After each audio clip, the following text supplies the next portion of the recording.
questions on my mind.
What's the world got in store?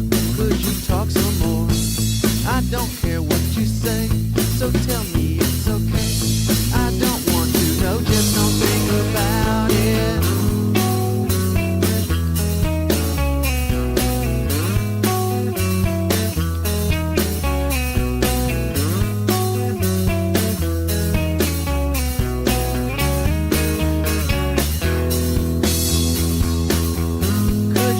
Way down inside of my throat and help me pull out all that's left. And if you get bored, well, okay, you'll never get a second chance.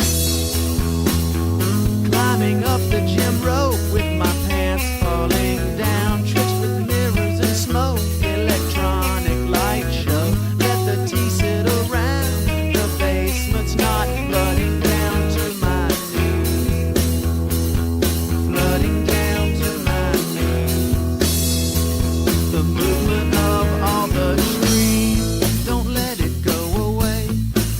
goes bad today. The expiration date is always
I am the devil.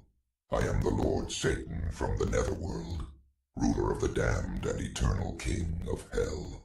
Even I, the master of deceit, can only stomach so much bullshit from the mainstream media and indie grifters. That's why I tune in to Morning Extra with Uncle Warren, because he eliminates my competition, and also because I know I'm gonna see that motherfucker soon.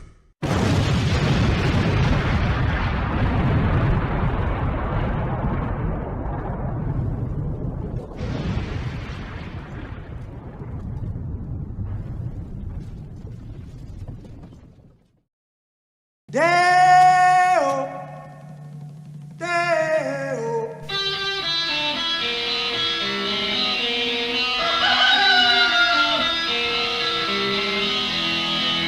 Baby's got a booger and a shooter and that shit is all go down.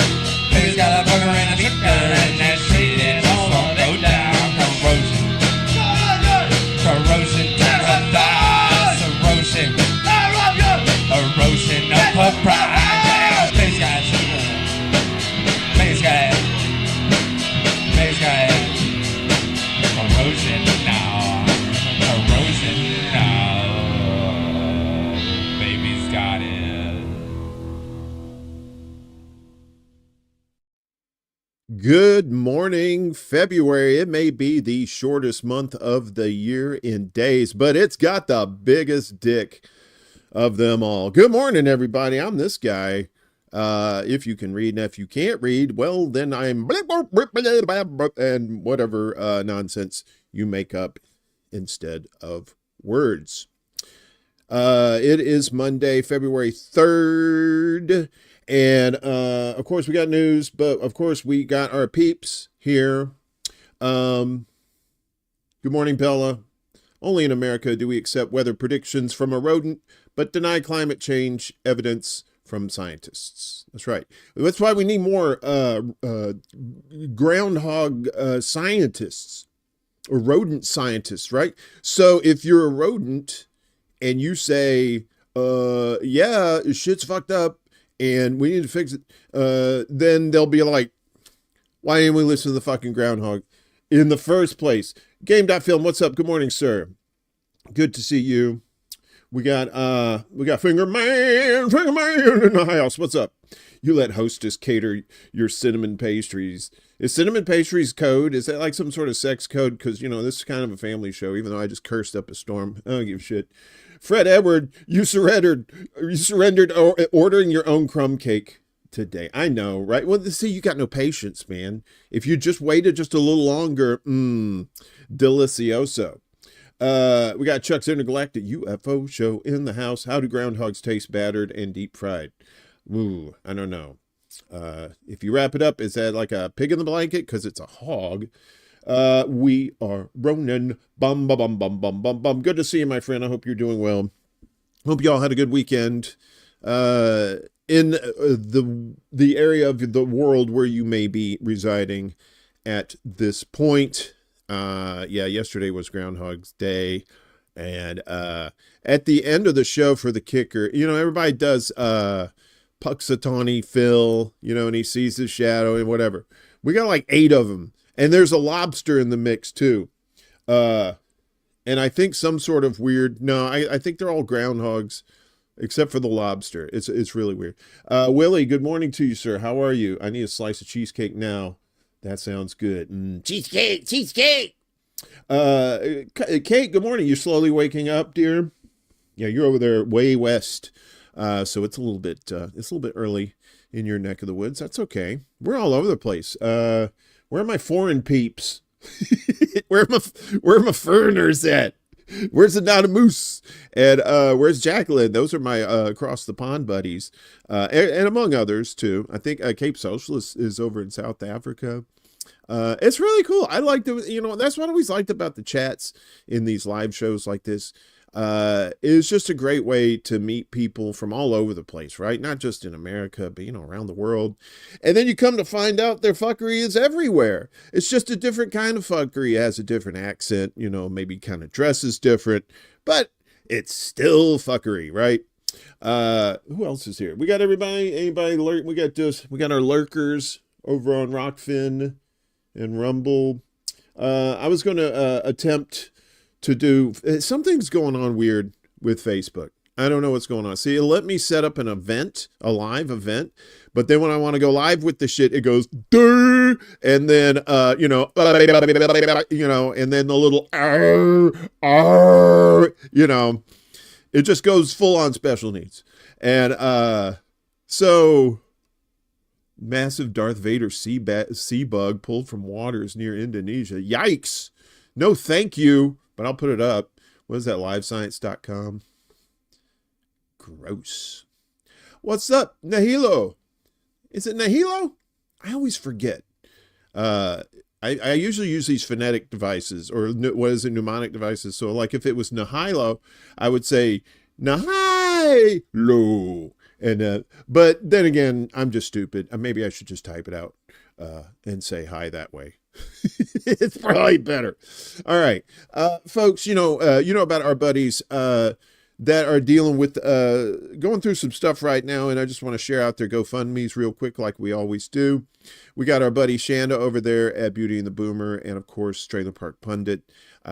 She is knocking lung cancer out like she is Tyson in her prime. So congratulations to her for, treatments are rough, but she's doing a bang up job knocking this shit out. But like we always say, these treatments, they cost money. And, if you can donate, we got a GoFundMe link for her down below in the description.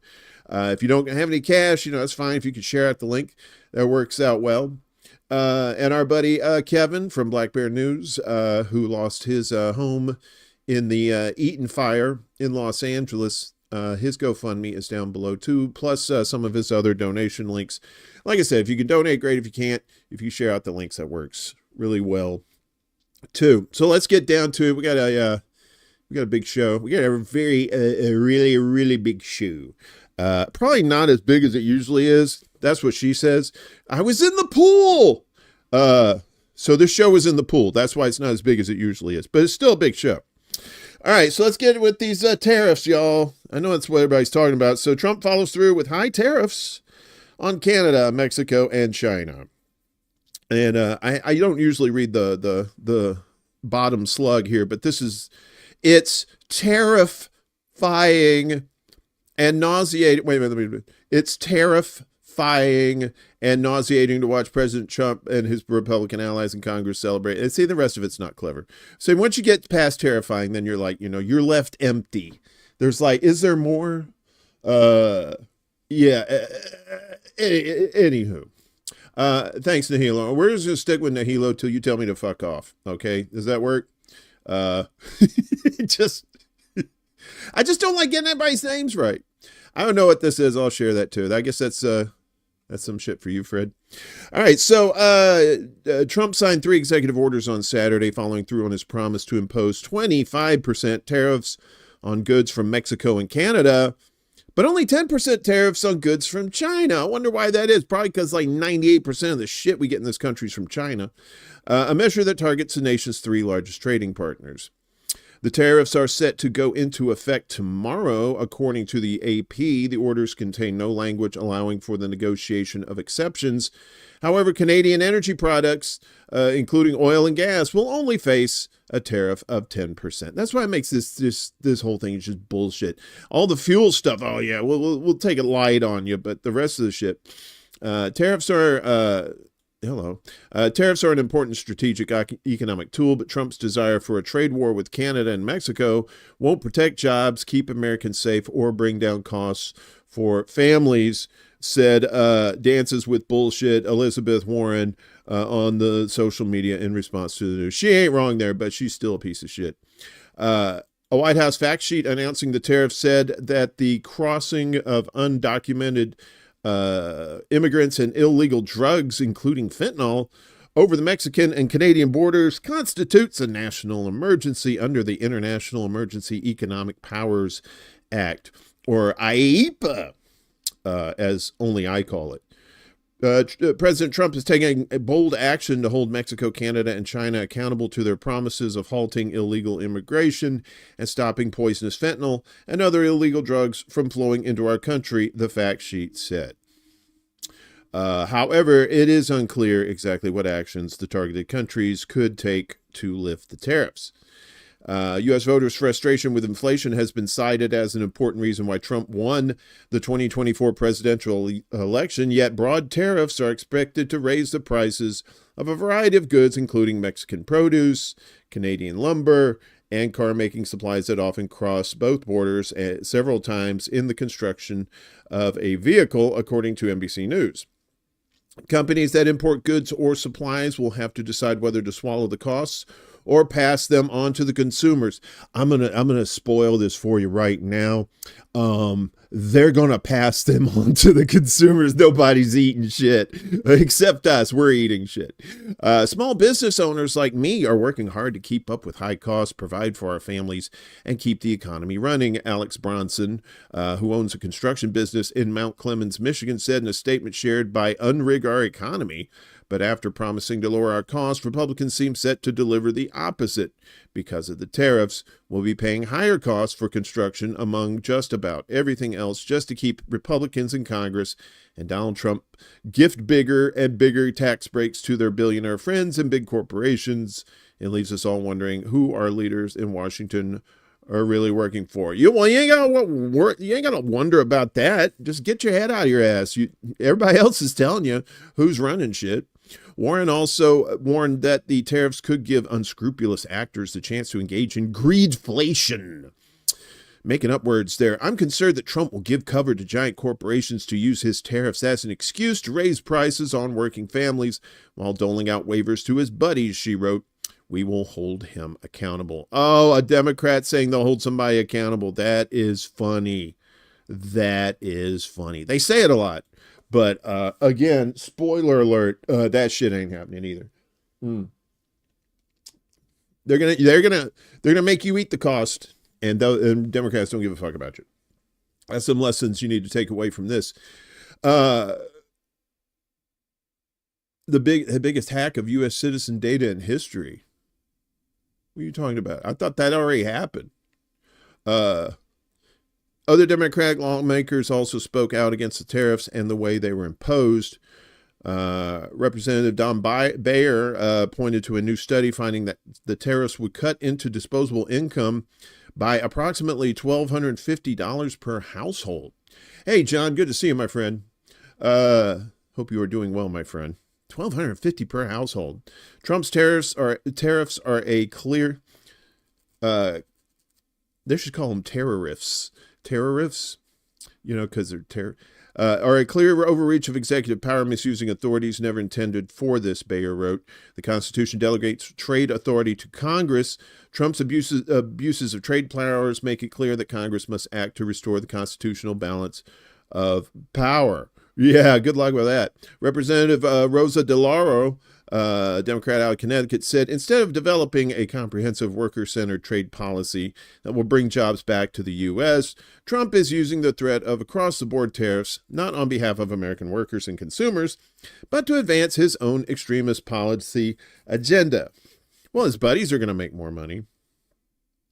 The Peterson Institute for International Economics, also known as PI, found in a recent analysis that tariffs would harm the economies of the U.S., Canada, Mexico, and China, but would be catastrophic for Mexico and could ironically increase the number of people who would want to cross the border into the U.S. Instead of using tariffs to protect U.S. jobs, Trump is on an ego trip and is using tariffs to pursue petty fights with other nations while raising prices on Americans. Congressional Progressive Caucus Chair Greg Casar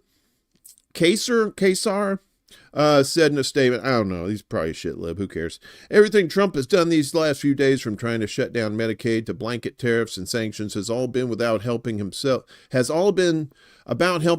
and his billionaire friends You guys have billionaire friends too. House Republicans will own increased prices for Americans. They'll co-own it. Increased migration driven by sanctions and an overdose crisis made worse by taking away the addiction treatment and health care people need. You could have given us Medicare for all while Biden was in office, you dumbasses.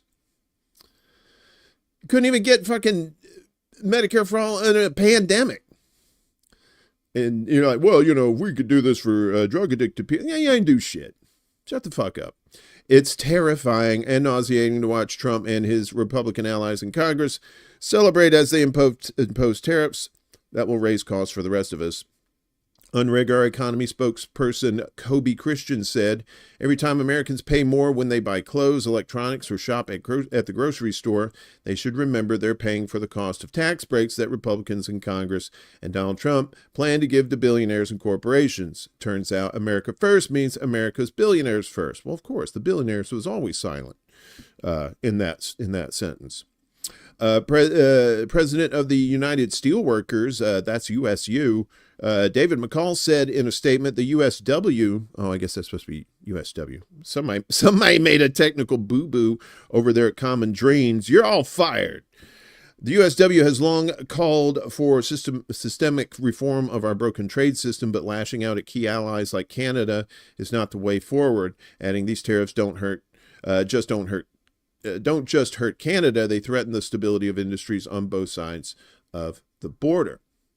Mexico and Canada have both threatened to retaliate in the case of Trump-imposed tariffs. The executive orders signed by Trump include a provision to respond in the case of retaliation. However, if the countries do retaliate, this could also impact U.S. businesses that sell products in the two countries, such as vehicles, electronics, agriculture, energy, and industrial products, as NBC explained. See, these tariffs, yeah, they work, but you know what? They also work the other way too, pal. So now everybody's bending over for the soap in prison. You know what that means. What's going on, Jacqueline? How you doing, dear? Were your ears burning? We were talking about you a while ago. Over there across the pond. I don't know why I was sounding Canadian and saying across the pond. Anyway, so they're going to retaliate. No one on either side of the border wants to see American tariffs on Canadian goods, said Prime Minister Justin Trudeau wrote on social media on Friday. I met with our Canada-U.S. Council today. We're working hard to prevent these tariffs, but in the United States, if the United States moves ahead, Canada's ready with a forceful and immediate response, Yes, we will summon our magical army of mooses and they're just going to be riding these moose coming across the Canadian border. We're coming to get your White Castles, On Saturday, Trudeau added that he had met with his cabinet and the premiers of Canadian provinces once the tariffs were announced, and would speak with Mexican President Claudia Sheinbaum and address the nation later in the day. Speaking on Friday from Mexico's National Palace, Sheinbaum said her government had a plan A, a plan B, a plan C for whatever the United States government decides. Once the tariffs were announced on Saturday, she wrote on social media, I instruct the Secretary of Economy to implement Plan B that we have been working on, which includes tariff and non-tariff measures in defense of Mexico's interests. Nothing by force, everything by reason and right. Yeah, so those tariffs, there they are, happening tomorrow. Shit's gonna... And you know what's fucked up too? So like usually Wednesdays, like Tuesdays and Wednesdays are like your new week in retail. It depends on, hey, what's up, Matt? Good to see you, man. It really depends, but most stuff, like your new stuff comes out on Tuesdays in bookstores, and like, new sales and stuff start at the grocery stores on Wednesdays. This thing's going to start tomorrow, which means a whole bunch of fucking prices this week are probably going to go up. So, Boy Scout it up. You're going to have to be prepared because the fuckery is here. February and fuckery both begin with F. And there's a reason for that, but I'm not going to tell you. Meanwhile, how have Canada and China and Mexico responded to Trump's tariffs? So let's get down here.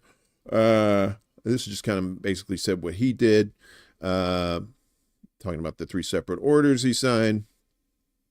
10% bill on all imports from China, 25% levy on goods from Mexico and Canada. And we told you the exceptions there. The tariffs come with no exceptions, according to White House officials, and would even apply to Canadian imports values less than $800, which are currently duty-free. So even under $800, they're going to make you pay a tariff on it. Trump invoked the IEPA to impose the taxes, accusing the targeted countries of not doing enough to stop illegal immigration, hold them accountable, yada, yada, yada. We told you about all that. Trump has repeatedly said he would like to see Canada become the 51st state. And in January at the World Economic Forum in Davos, Trump called out his country's northern border. We have a tremendous deficit with Canada. We're not going to have that anymore. We can't do it, Trump said, teasing another way to avoid the tariffs. As you probably know, I say you can always become a state, and then if you're a state, we won't have a deficit. We won't have to tariff you. How many people are in Canada? Is it like 50 million, something like that? So you want these people who currently have socialized medicine. Granted, it's not perfect, but it's way better and way cheaper than the United States. You want them to say, you know what? We should join the United States because our lives aren't fucked up enough here in Canada. What do you say, Mr. Moose? You want to be an American? I don't know about being an American. All right. Well, we'll talk about that later. All right. So tariff collections are to begin at 12:01 a.m.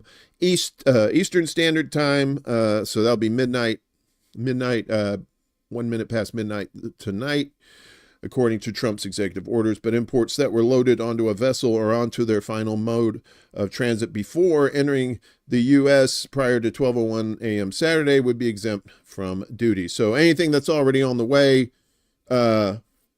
is all good. But it's, yeah. The taxes will stay until the crisis alleviated. I guess that means until the crisis is alleviated, according to the White House, which provided no specific benchmarks needed for them to be lifted. What? Benchmarks? That's like planning and shit. They ain't doing that shit. What the fuck's wrong with you? 45% of U.S. alcohol export market has just disappeared. Canada is taking everything off the shelves. I know. This is fuckery at its finest. So Justin Trudeau begrudgingly announced Ottawa would respond in kind, putting 25% tariffs up to $155 billion in U.S. imports. Those tariffs would include American beer, wine, and bourbon, as well as fruits and fruit juices, including orange juice from Trump's home state of Florida. Canada will also target goods including clothing, sports equipment, and household appliances. Trudeau questioned why Trump would threaten a historic U.S.-Canada partnership that he said is the strongest the world has ever seen. He says everything is the whatever the world has ever seen. Come on, man. According to the U.S. government, Canada was the largest buyer of the country's goods in 2022, accounting for $356.5 billion in purchases. An estimated $2.7 billion worth of goods and services cross the U.S. Canada border each day in 2023. The actions taken today by the White House split us apart instead of bringing us together, said Trudeau. We didn't ask for this, but we will not back down. We will send out Dudley Do-Right to do this, to take care of things. Mark Carney, a frontrunner to replace Trudeau as Canada's next premier, also slammed the Trump tariffs and said Canada would be united and stand up to a bully. Yeah. Trump the uniter.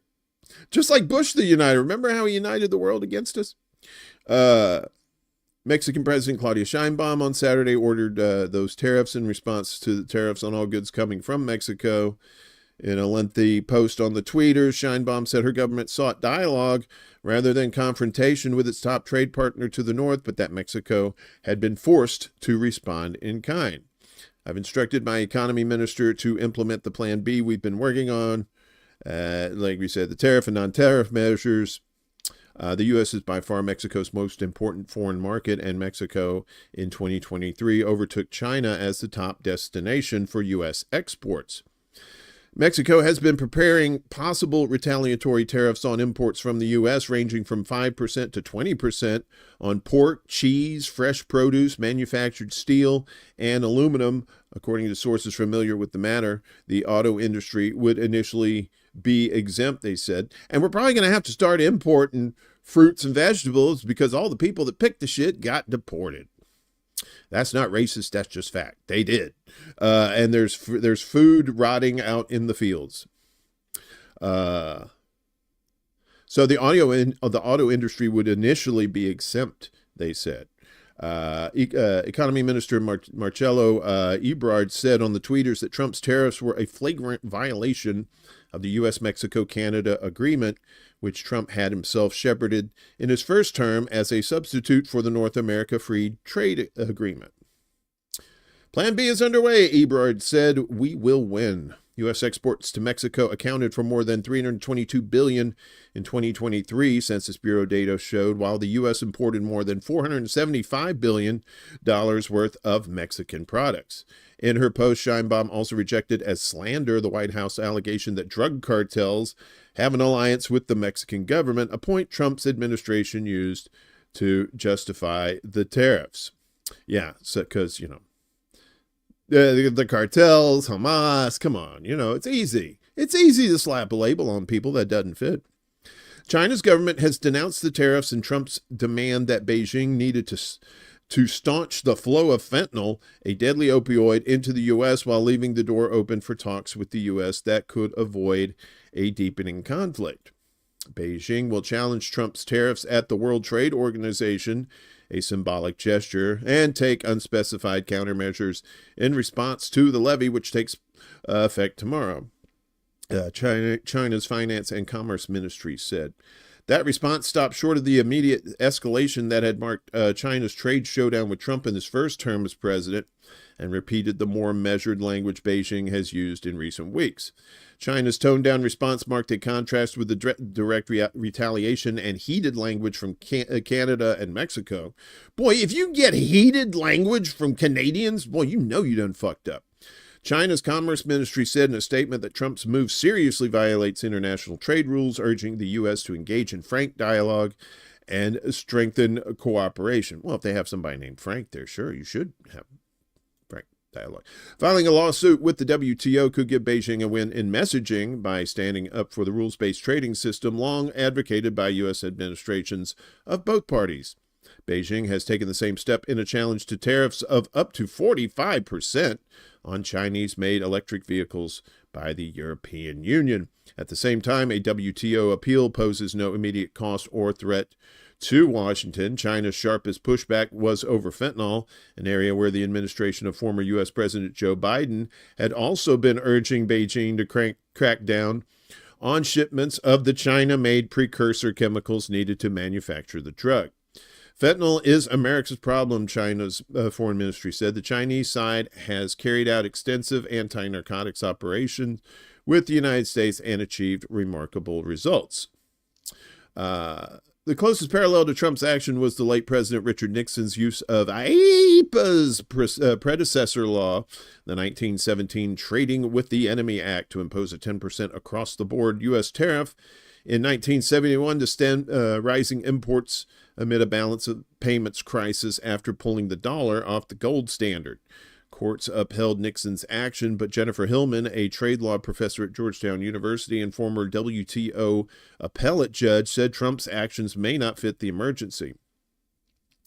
The Nixon ruling and reporting requirement language in the IEEPA statute suggests that there needs to be a causal connection between the emergency, fentanyl and migrants, and the remedy, universal tariffs on Canada, Mexico, and China.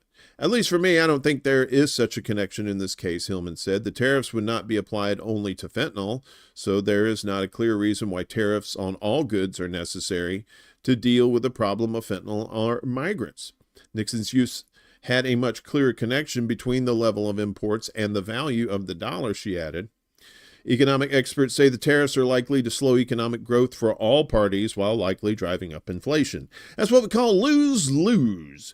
Until now, the market has really been on Trump's side, but this is something where that could change and the market could challenge him for the first time, said Mark Malik, Chief Investment Officer of Siebert Financial in the U.S. A new analysis by the Budget Lab at Yale laid out the possible damage to the U.S. economy, saying the average household would lose the equivalent of $1,170, while the other one says $1,200 in income from the taxes. It's probably just rounding up. Economist and former U.S. Treasury Secretary Lawrence Summers said that jobs in the industrial heartland will be lost as American producers can't compete due to higher input costs. He said on the tweeters that Canada and Mexico will lose trust in the U.S. and that the effect on the supply chain will be a strategic gift for China. Bullying doesn't win over time on the playground, or in the international arena, Summers said. I don't think he's being a bully. I think he's just being a fucking moron, right? He thinks his shit's going to make some money, but in the end, it's really not. He's trying to do what's his name's doing in Argentina. And yeah, they bang up job there, Bob. Yeah, exactly. Tariff me harder, baby. No, ma'am. He has not released it. Well, maybe he has. I don't know. But there hasn't been any scuttlebutt about it. At least I haven't heard any. And if I haven't heard scuttlebutt, then there's no scuttlebutt, mister or missy or whatever you got between your legs. I don't care. So, yeah, China is going to sue Trump over the new tariffs. Like I said, it's a symbolic measure, but they plan to file a lawsuit with the WTO and implement additional retaliatory actions in response to Trump's new tariffs, the Commerce Ministry announced Sunday. According to the statement, Beijing considers the unilateral tariff hike by Washington a serious violation of WTO regulations. Like I said, those are going to take effect tomorrow. China's Commerce Ministry expressed strong dissatisfaction with Washington's decision, saying that Beijing firmly opposes the move. I would think so. You're going to get tariffed to death, but it's really the Americans who are going to get fucked out of this. Meanwhile, the U.S. Aid website, is that right? Is that what's up? Okay. All right, cool. I've got my little list over here. So you're like, what the fuck are you looking at? I got my list. All right. I got my list.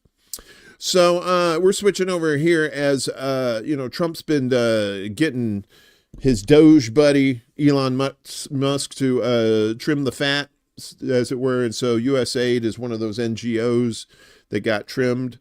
So the USAID website and social media have gone dark amid Trump's foreign aid pause. The website and Twitter account for the U.S. Agency International Development, USAID, went offline on Saturday amid Trump's pause on foreign aid, as reports say his administration may bring USAID under the State Department. Funding to USAID has been paused for a 90-day review period that is being overseen by Secretary of State Marco Rubio. According to a report from Reuters, the Trump administration is considering scaling down USAID and putting it under the State Department to overhaul. The overhaul from USAID has reportedly faced resistance from its employees. CNN reported that 2 senior U.S. aid officials were suspended after refusing to let members of Elon Musk's Department of Government Efficiency, that's the Doge department, access the agency's systems and files. While USAID presents itself as an aid organization that helps those in need for foreign countries, in reality, it is a soft power arm of the U.S. and its intelligence agencies. Much of USAID's spending goes towards funding political parties and opposition groups that the U.S. prefers, as well as media outlets, aka color revolutions and coups. That's what the aid is. That's the aid them coups. Coups. That sounds like something else. For example, the pause on foreign aid cut funding to more than 30 Iranian opposition organizations and media outlets, according to BBC Persia. Ooh, BBC Persia. That sounds exotic. The pause also impacted many pro-NATO Ukrainian media outlets.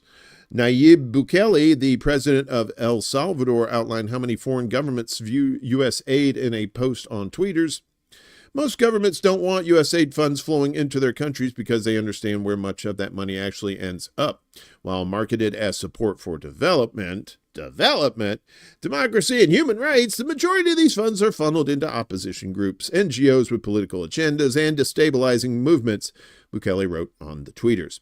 At best, maybe 10% of the money reaches real projects that help people in need. There are such cases, but the rest is used to fuel dissent, finance protests, and undermine administrations that refuse to align with the globalist agenda. Cutting this so-called aid isn't much beneficial for the United States. It's also a big win, or isn't just beneficial for the United States. It's also a big win for the rest of the world, he adds. So Elon Musk has said that Trump wanted USA to be shut down too. Please, let's work today. Okay, Mouse? Thank you. USAID is on the cusp of being shuttered, according to the Trump administration's billionaire advisor and Tesla CEO Elon Musk, who has been wrestling for control of the agency in recent days. Early Monday, Musk held a live session on X Spaces, previously known as Twitter Spaces, whatever, and said that he spoke in detail about USAID with the president. He agreed we should shut it down. It became apparent that it's not an apple with a worm in it. Musk said, what we have is just a ball of worms. You've got to basically get rid of the whole thing. It's beyond repair. We're shutting it down. His comments come after the administration placed 2 top security chiefs at USAID on leave after they refused to turn over classified material to Musk's government inspection teams, according to the AP.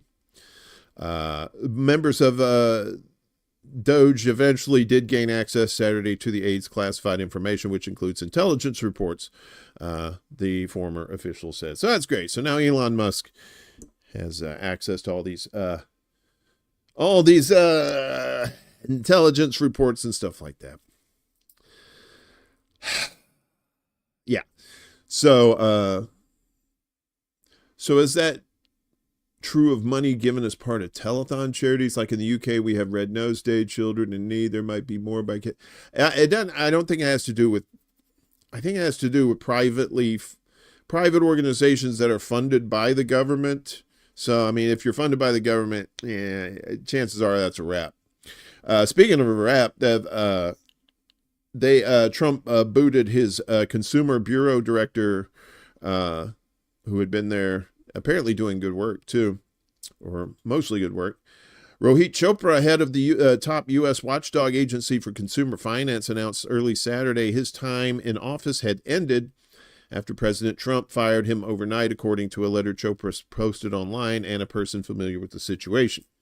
Chopra's dismissal ends a term at the Consumer Financial Protection Bureau, during which he spent years sparring with the financial sector under former President Joe Biden. I know the CFPB is ready to work with you and the next confirmed director, and we have devoted a great deal of energy to ensure continued success, Chopra wrote in a letter to Trump, which was posted on the tweeters.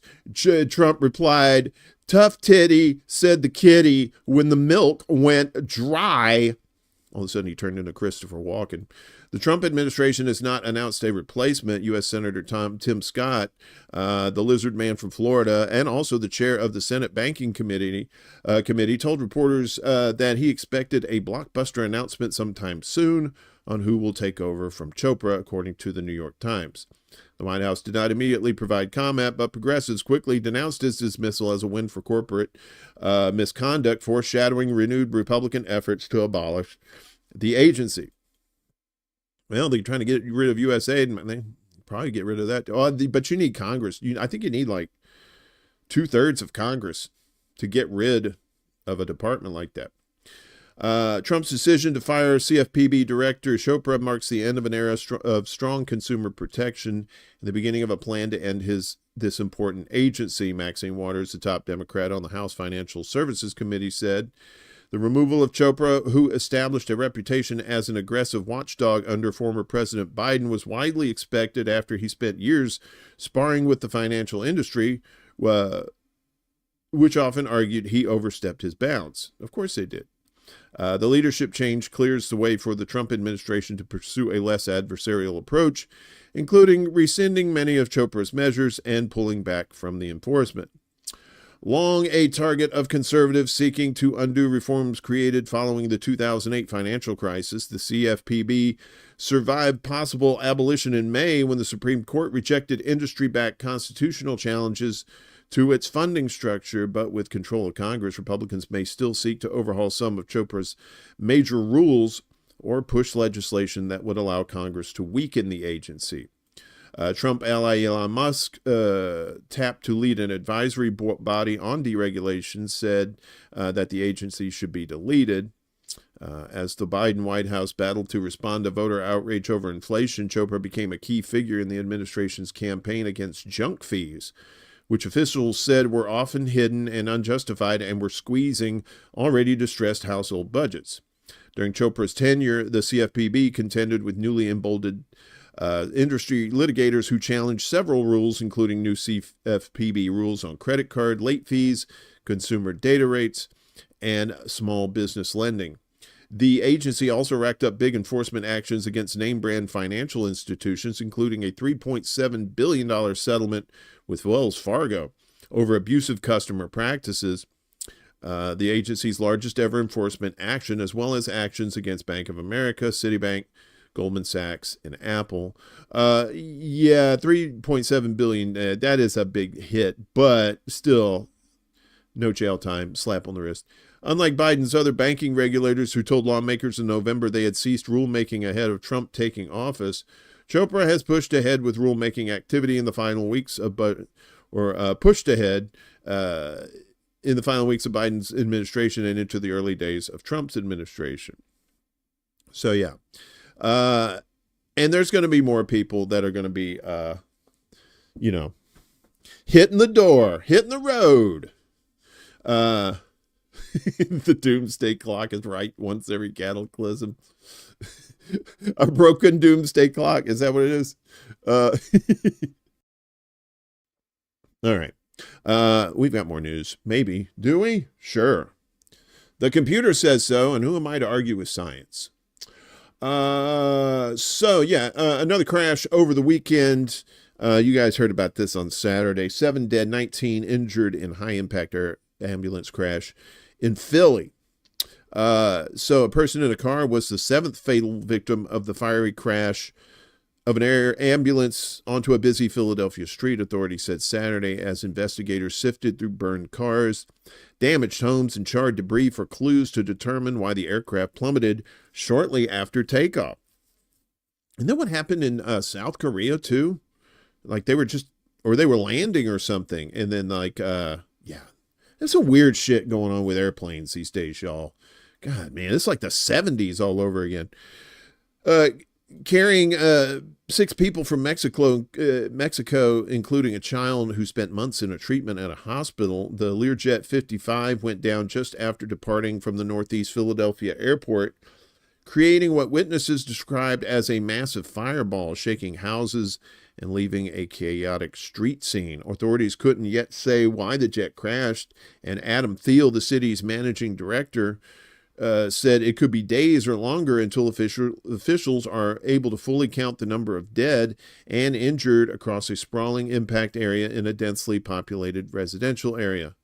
The plane took off, reached about 1,500 feet of altitude, and then plummeted in a steep descent, crashing less than a minute after takeoff in what National Transportation Safety Board Chair Jennifer Homendy called a high-impact crash that left the plane highly fragmented. As of Saturday morning, officials said there were 7 dead, 6 on the jet and the person in the car, and 19 injured. Most of the injured had been treated and released, the hospitals claim. There are a lot of unknowns about who was where on the streets when the plane crashed, and it is possible that the casualty figures will grow, Thiel said. The crash scene was at least 4 to 6 blocks, and authorities were working to assess the damage, including going house to house to inspect the dwellings. Homendy said her agency staff was working to collect debris from the plane, which could take days or weeks, and haul it away to a secure location to begin evaluating it. Air traffic controllers didn't hear anything concerning before the crash, and her agency was still looking for the cockpit voice recorder, a helpful piece of evidence in the investigation, she said. It's likely damaged and possibly fragmented because of the impact, although her agency's researchers and engineers have significant expertise in repairing them. The plane hit the ground just after 6 p.m. during a busy Friday evening dinner hour, less than 3 miles from the airport. All of a sudden, I heard like a boom, and I thought it was a thunderstorm, said Selcook. Oh, no, that's an unfortunate name. I'm going to say Selcook, a waiter at the Four Seasons Diner at Cotman Avenue. And I get up and look at the smoke and the fire. It was like a balloon. I thought it was a gas station that blew up. One diner patron was hit and injured by a small but heavy metal object that flew through the window, Koch said. Oh, Jesus. The child patient had just finished treatment for a life-threatening condition. Holy shit. Of the 6 people on board the medical transport jet, one was a child who had just completed treatment at Shriners Children's Philadelphia Hospital. One was her mother, and 4 were crew members. A hospital spokesman said the girl spent 4 months there receiving life-saving treatment for a condition not easily treated in Mexico. Shriners officials said they couldn't give details about the girl or her family because of patient privacy rules. Her journey was one of hope and of aspiration, spokesperson Mel Bauer told the Philadelphia Inquirer. The relationships that the girl formed with staff were true and were dear, and she'll be missed greatly by them, she said. Oh, hello. You can go away now. So all the victims on the jet were from Mexico. Mexican President Claudia Sheinbaum said all 6 victims on the plane were from her country. In a statement on Twitter, she said she mourns their deaths. Consular authorities are in constant contact with the families. I have asked the Foreign Affairs Secretary to support whatever is needed. My solidarity with their loved ones and friends, she said in Espanol. Tijuana, Mexico, across the border from San Diego, was to have been the flight's final destination after a stop in Missouri.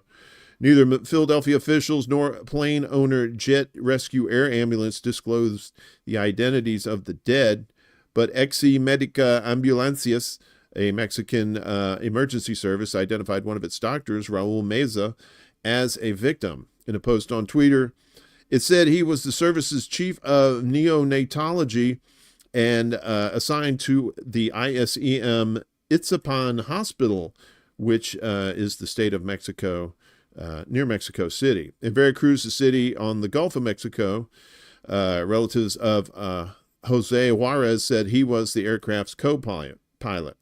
They were preparing to hold a family ceremony and staying away from TV and social media to avoid seeing images of the crash. Smart move. They hadn't seen the videos, but they were told that there was a horrible explosion, that the plane broke apart, and that the crash scene covered several blocks, according to brother Edgar Juarez, via the AP. Jose Juarez, 43, lived in central Mexico, loved salsa dancing and video games, and had been a pilot for more than a decade, his brother said. He loved to fly and worked for the air ambulance service for more than a year, flying mostly from Mexico's Caribbean coast to the U.S. He was always aware that he had his risks, but the truth is that more accidents happen on the road, which is true, but not these days. So this comes on the heels 2 days after the deadliest U.S. air disaster in a generation, when American Airlines last week, jet carrying 60 passengers and 4 crew members collided in midair in Washington, D.C., with an Army helicopter carrying 3 soldiers. There were no survivors. So Hamidi said the NTSB is a highly skilled agency. That is not unusual for it to investigate 2 major accidents at the same time. No, and like I said, unless it's the 1970s or the 80s when that shit was happening on the regular. Jet Rescue Air Ambulance, which operated the Mexico registered Jet 55, is based in that country and has operations both there and in Miami. A company spokesperson said a seasoned crew operated the plane and all flight crews undergo rigorous training. The Philadelphia crash was the second fatal incident in 15 months for Jet Rescue. Ooh, Jet Rescue. Maybe somebody should investigate them. In 2023, 5 crew members were killed when their plane overran a runway in the central Mexican state of Morelos and crashed into a hillside. Air traffic controller lost contact with the Learjet, It took off from Northeast Philadelphia Airport, which primarily serves business jets and charter flights. Audio recorded by Live ATC captured an air traffic controller telling Medevac Med Service 056 to turn right when departing. About 30 seconds later, the controller repeats the request before asking, "Are you on frequency?" Minutes later, the controller says, "We have lost aircraft. We're not exactly sure what happened, so we're trying to figure it out. For now, the field is going to be closed." Michael Schiavone was sitting at his home nearby when he heard a loud bang and the house shook. There was a large explosion, so I thought we were under attack for a second. A doorbell camera captured video of the plane plunging in a streak of white and exploding as it hit the ground. All we heard was a loud roar and didn't know where it was coming from, said Jim Quinn, the doorbell's owner. We just turned around and saw the big plume. So sad, right? You know, and you've been hearing reports. I'm not saying this is connected at all, but it is kind of connected. CBC voter, what's up? Good to see you. With Boeing and the doors falling off, and now you have like these medevac planes that are starting to crash. You've got Blackhawk helicopters, you know, making a beeline towards planes. I don't know what the fuck's going on, y'all. If y'all can tell me, let me know, please, because I want to try and figure this shit out. So, okay. All right, you can go away. All right. So, so speaking of D.C., recovery efforts in Washington, they've identified 55 of the 67 victims, could be more now. Officials have positively identified 55 people killed in Wednesday's mid-air collision between American Airlines passenger jet and a military helicopter over the Potomac River in D.C. It's my belief that we're going to recover everyone, Fire Chief John Donnelly said on Sunday at a press conference. We have some work to do as the salvage operation goes on. On Monday, the Army Corps of Engineers will begin lifting the wreckage from the river, which is what they're doing now, which officials have said could take a week or longer. We have a wide debris field, said Colonel Francis Pera of the U.S. Army Corps of Engineers. Within that wide debris field, we're employing different techniques to make sure we can understand what's in the water. Work will be halted as remains are discovered during removal operations, officials said. Earlier on Sunday, relatives of the 67 people killed arrived at the edge of the river near the crash site on buses.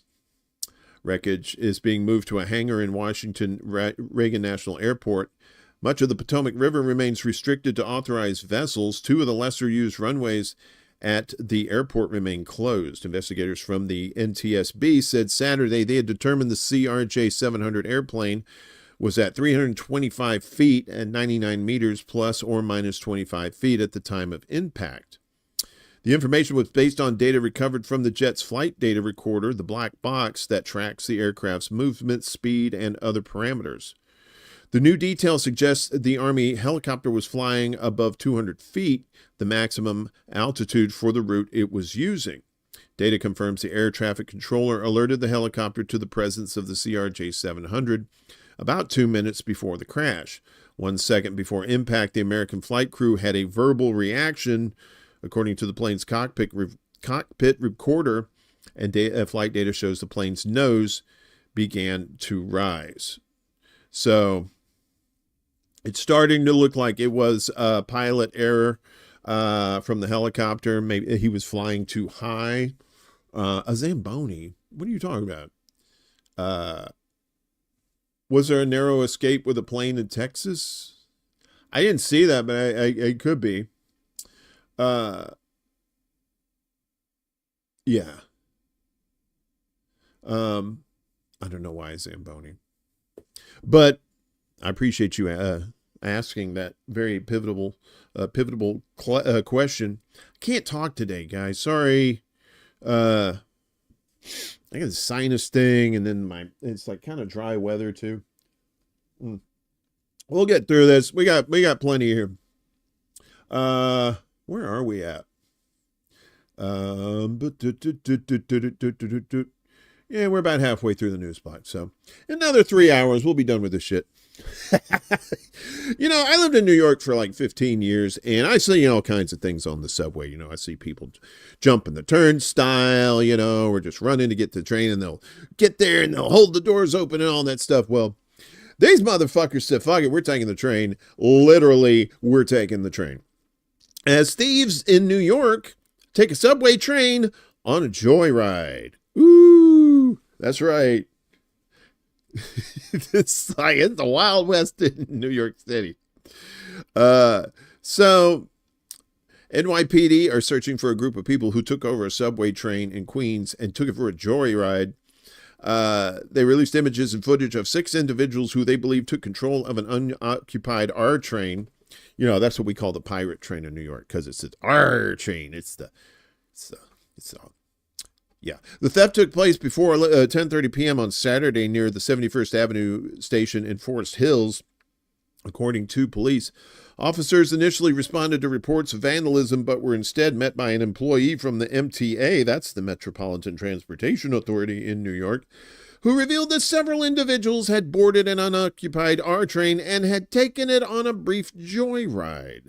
The thieves captured the moment and shared it on social media, posting videos of themselves inside the conductor's cabin and hanging out the front door. One video shows a person operating the controls, while another sits on the front door of the train with their legs dangling over the tracks, and a third person standing beside them. Of course, you want to see it. And something that is so quintessentially New York City. Police are looking for 3 suspects who posted this video of a joyride on a stolen subway train Saturday. Now, you can see one person dangling outside of the train. The NYPD says the train was secured when it was stolen from a station in Queens. Now, it's not clear how the thieves took it, but it's believed that they must know something about subway trains. Yeah, I was going to say, you think? Nah, man, they went hocus pocus. I love peanut butter sandwiches. Move, motherfucker. That's what they did for the train. No, of course, those kids. Look, it ain't hard to drive those trains, right? First, it's just a stick, and then you go faster, you go slower, because you're on a track. It's not like you got to steer or anything.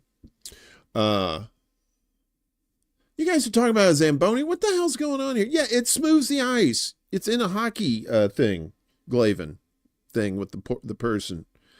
Hang on a second. There we go. So what's next? So finally, the LA fire, the last one has finally been contained. Thank goodness. This thing has been going on for like 3 weeks. And affected one of our friends here in the space, our buddy Kevin, and he lost his house in the Eaton fire. So LA's Eaton fire is 100% contained, Cal Fire says. Damn. It's just crazy how all that shit just poof, gone. The Eaton fire that scorched more than 14,000 acres east of LA has been 100% contained, fire officials said on Friday, a largely symbolic milestone more than 3 weeks after 2 devastating wildfires broke out on either side of LA. The larger Palisades fire, which has consumed 23,448 acres on the west side of Los Angeles, was also now 100% contained, Cal Fire said. The 2 major fires plus several smaller ones created the worst natural disaster in LA County history, killing 28 people and damaging or destroying more than 16,000 structures. At one point, 180,000 people were under evacuation orders, according to LA County officials. Private forecaster AccuWeather projects damage and economic losses at more than $250 billion. And with those tariffs, that's probably going to be even more now, too, to rebuild, if they decide to rebuild in some of those places. Containment measures the percentage of a fire's perimeter that firefighters have under control, with confidence that those lines can be maintained. Parts of the fire's interior may still be burning.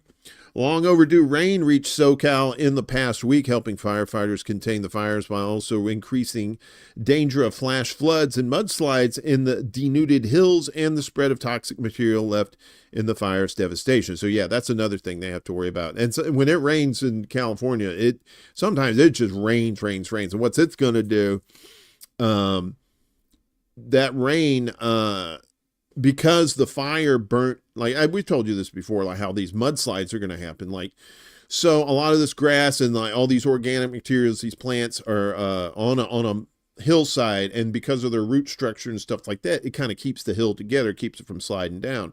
But if you get too much water on there and you don't have enough grip from the root system, the whole thing just, it's going to come down. And that's they have like a Pacific Coast Highway, and they have other main thoroughfares that go through LA that go through valleys and these hills on either side, and it's pretty dangerous. So the long overdue rain reached there, helping firefighters contain the fires while also increasing the danger of flash floods and mudslides. And the spread of toxic material left too. So all that toxic material that was burned, that didn't burn up in the air, is probably still left on the ground. That's going to be some ground contamination there too. Firefighters say 100% containment is largely symbolic at this point, as the last remaining fires were isolated in steep mountain terrain. It's more important when we say, what is that? It's more important when we say forward progress is stopped, said Margaret Stewart, a spokesperson for the LA Fire Department. Forward progress was halted about a week after the two major fires started on January 7th. The rain was more of a hindrance, Stewart said, because it caused mudslides and blocked roads used by responders. Had this rain come 2 weeks ago, it might have been more helpful, right? But that was part of the perfect storm, the dry conditions, and it had been dry for a while, and then you get these more dry air coming out of the desert with those Santa Ana winds, which are also amped up more powerfully than usual because of the low pressure system to the south that's churning all this shit, and all of a sudden you're getting hurricane force winds in LA, right? So speaking of destruction, back in Israel forces demolish 100 buildings in Jenin amid the ongoing invasion there.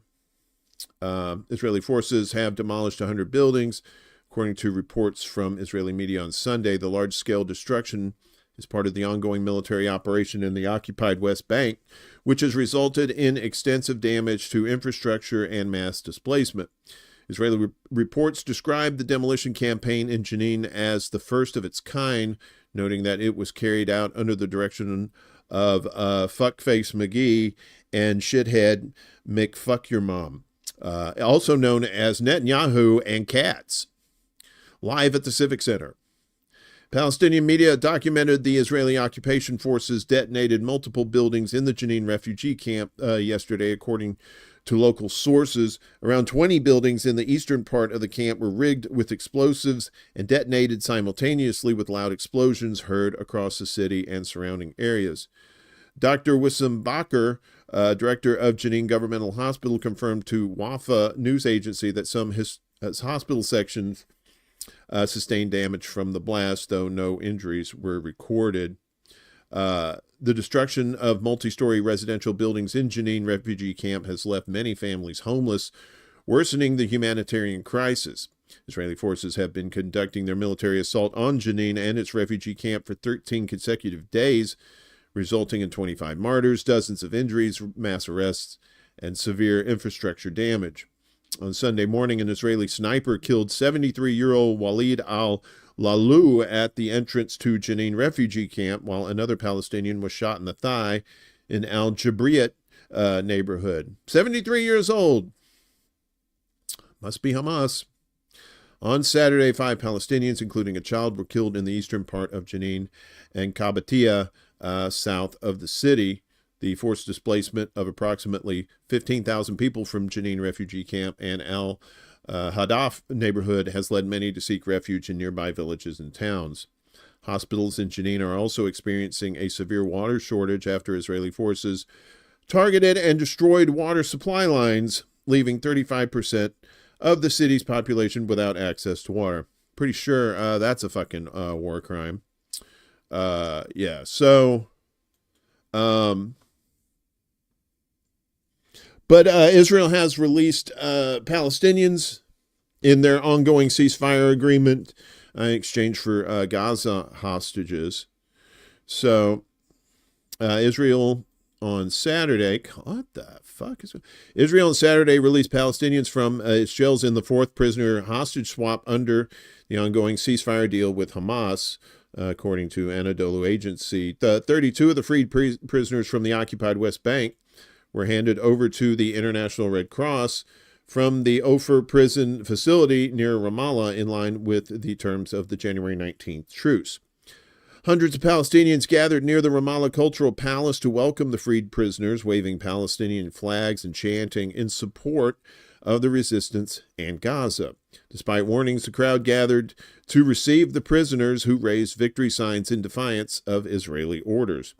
Many of the released prisoners appeared in poor health, with some barely able to walk. They were taken to hospitals in Ramallah for medical checks and treatment. Commenting on the freed prisoners' poor health, Hamas said it confirmed the brutality of what Palestinians endure in Israeli jails. Hamas described these violations as war crimes and crimes against humanity that require immediate intervention by the international community, the UN, and the rights group. Meanwhile, the International Red Cross staff were angry over the way Israel released the Palestinian prisoners on Saturday, as they were let out in shackles with their hands behind their heads, according to the Israeli daily Haaretz. Later, 143 freed Palestinian prisoners arrived in the Gaza Strip, escorted by the Red Cross. Many were taken to the European hospital in Khan Yunis. Among them, 111 were arrested by the Israeli army in Gaza in the course of its war that began back in 2023. Hundreds of Palestinians, including families of the prisoners, gathered outside the facility in Khan Yunis to welcome the former inmates. The total of 183 Palestinians were expected to be released on Saturday from Israeli jails. I believe they were. Earlier, the Al-Qassam brigades, the armed wing of Hamas, released 3 Israeli captives from Gaza and handed them over to the Red Cross. Yeah, so, and yeah, Hamas has something to say about these abused prisoners, for sure. The Hamas resistance movement stated on Sunday that the transfer of several freed Palestinian prisoners to hospitals for treatment underscores the brutality they endured at the hands of Israeli prison authorities, as we just told you. In a press statement, Hamas declared that the ongoing and horrific violations against our heroic prisoners in Israeli jails constitute war crimes and crimes against humanity, necessitating immediate intervention from the international community and those that we mentioned earlier to help stop the abuses and hold the perpetrators accountable. Again, good luck with that, but, who knows? The movement also called on the International Committee of the Red Cross to intensify efforts in monitoring the conditions of Palestinian prisoners and to ensure their rights are upheld under international humanitarian law. Hamas reaffirmed its commitment, along with other resistance forces, to the struggle for Palestinian freedom, self-determination, and the removal of Israeli occupation, vowing to secure the release of all detainees. An Al-Mayadeen correspondent in Gaza reported that the prisoners released on Saturday as part of the prisoner swap with the Israeli occupation had been subjected to severe beatings for days prior to their release, with some suffering from broken ribs. Former prisoner Issa al-Darabi from Ramon prison underlying the suffering sustained by Palestinian detainees, stating that Israeli authorities systematically imposed starvation policies on prisoners while their guards carried on with their lives as if they were at home. And you see all, you don't even have to be like a morally pious person. You could just be just like a regular ass person with a conscience, and you see all this shit going on. You could see it with your own eyes, what is going on over there in the Middle East. And and then we just keep on funding it. And it doesn't matter who the fucking president is. It don't matter who you elect. They're always going to fund Israel. They're always going to. Always. As long as the structure of the United States in the national government is what it is right now, Israel will always call us bitch. Put that in the bank. That's easy money. Meanwhile, new Syrian resistance faction is starting to push back against Israeli occupation forces. Whoa! Somebody putting on their big boy pants. That's a good boy, Syria. There you go, you cuck. A newly formed Syrian resistance faction, calling itself the Islamic Resistance Front in Syria, or IRFS, may want to work on that branding, has claimed responsibility for an attack January 31st against Israeli occupation forces in the southern governorate of Quneitra. With the attack, the new resistance group announced the start of its operations against the Israeli enemy alongside our operations against the terrorist gangs of Julani, referring to self-appointed transitional president Ahmad al-Shara, the former deputy commander of ISIS and founder of al-Qaeda in Syria. He was also the frontman for Styx back in the early 2000s, but was kicked off the tour for reasons unknown. The IRFs noted that Friday's operation forced Israeli troops to retreat and withdraw. We will not allow Israel to occupy our land, and we will be on the lookout for you and the Julani gangs with our precise ambushes and surprise attacks. Like ninjas. That's what that sounds like. Earlier in the day, Israeli armed radio reported that armed men opened fire on Israeli occupation forces in the Quneitra countryside with no casualties reported. Correspondent Doron Kadash described it as a particularly unusual incident, marking the first time in 2 months that armed men have reached the area of operation of our forces and opened fire on them. A group calling itself the IRFs claimed responsibility for firing at our forces, and it is too early to know whether this is the beginning of organized armed resistance to IDF activity in Syria, said Kadash. The IRFs is reportedly largely made up of Syria's Shia minority sect and was launched as an offshoot of the Syrian Socialist National Party. Again, they were with Whitesnake, but then they broke off because they said that David Coverdale was a piece of shit. On December 17th, the SSNP issued an official statement announcing the establishment of the Southern Liberation Front, changing the name weeks later to the Islamic Resistance Front in Syria. According to a statement, this group was established to protect the Syrian people and push Israel out of Syrian territory because the government ain't going to do it. Immediately following the ousting of President Bashar al-Assad on December 8th last year by former ISIS and al-Qaeda factions, Israel expanded its occupation of Syrian territory, facing no opposition from the de facto authorities. What's up, Miguel? I see you looking in here, you old peekity-doo-dee-doo-dee-doo-dah. The occupying forces established 6 military points in Syria's Quneitra governorate, including in Hadar, the village of Kurz al-Nafal, and al-Tulul al-Hamar in northern government, al-Hamidiyah, Kodna, and another near al-Mantara Dam in the south. On January 28th, Israeli Defense Minister Israel Katz announced that the army will indefinitely occupy the Syrian side of Mount Hermon and other areas in South Syria. The IDF will remain at the summit of the Hermon and the security zone indefinitely to ensure the security of the communities of the Golan Heights and the north and all the residents of Israel, Katz said during a visit to the occupied Syrian territory.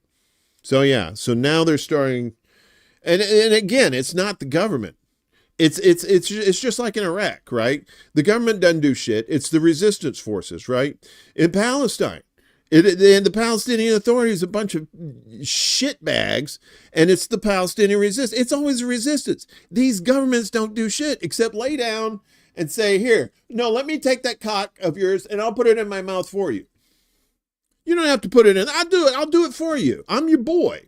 That's what these countries are doing. They just lay down. Their governments lay down. It's about time for these people to rise up. Here too. You know what I'm talking about. Meanwhile, thousands of Egyptians are up there. They're telling Trump he's full of shit. talking about displacing Palestinians. Thousands of Egyptians gathered in front of Rafah crossing on Friday to protest against Trump's proposal that Palestinians from war-torn Gaza be moved to neighboring Egypt and Jordan. Protesters waved Egyptian and Palestinian flags and said they were in favor of an independent Palestinian state. Both Egypt and Jordan have strongly rejected Trump's proposal. I just want to say to the other side, Israel, that the entire Egyptian people stand behind the political leadership. No to displacement, said Fatih Abu Hamda, a protester. It's not clear if Trump could force Egypt or Jordan to agree, but he has in his first days in office and on the campaign threatened hefty tariffs against American allies to get his way. Such a drastic displacement of people would openly contradict Palestinian identity and deep connection to Gaza. The debate over the fate of displaced Palestinians came as hundreds of thousands of people in Gaza were streaming toward the north of the war-ravaged territory to return to what is left of their homes after being told to evacuate the area earlier on in Israel's war against Hamas. So, yeah. And other Arab nations are rejecting Trump as well with this bullshit. Trump thinks he's going to just walk through and do all this shit, Mr. Executive Order, but that's all he's going to be able to do. And then he's only got 4 years. He's got less than 4 years now. And then they'll just be overturned by the next person if they want to. A six-nation Arab ministerial meeting in Cairo on Saturday firmly rejected displacement of Palestinians from Gaza and reiterated the call for the implementation of a two-state solution to the Israeli-Palestinian conflict, according to Anadolu Agency. Whoa, that went way down there. The meeting, held at Egypt's invitation and attended by representatives from Saudi Arabia, the United Arab Emirates, Qatar, Jordan, Palestine, and the Arab League, issued a joint statement stressing the importance of working toward a just and lasting peace in the Middle East. Remember I used to say that? Peace, peace in the Middle East. Peace, peace in the Middle East. We used to say that back in the 90s. The statement also expressed support for collaboration with the administration of U.S. President Donald Trump in efforts to achieve a comprehensive peace in the region based on the two-state solution. The participating countries voiced their strong opposition to any attempts to infringe on the inalienable rights of Palestinians. This includes settlement activities, forced expulsions, house demolitions, land annexations, or any measures encouraging the displacement or uprooting of Palestinians from their land. The Six Nations called on the international community, particularly global powers and the UN Security Council, to take immediate action towards implementing the two-state solution. Not going to happen. This meeting comes in the wake of repeated statements from Trump suggesting to clean out Gaza and resettle Palestinians to Egypt and Jordan, describing the enclave as a demolition site. As we said, the two countries vehemently rejected any call for displacement or relocation. Trump's proposal came after a ceasefire agreement took effect on January 19th, suspending the Israeli war that has killed more than 47,000 Palestinians, most women and children, since a cross-border attack by Hamas on October 7th.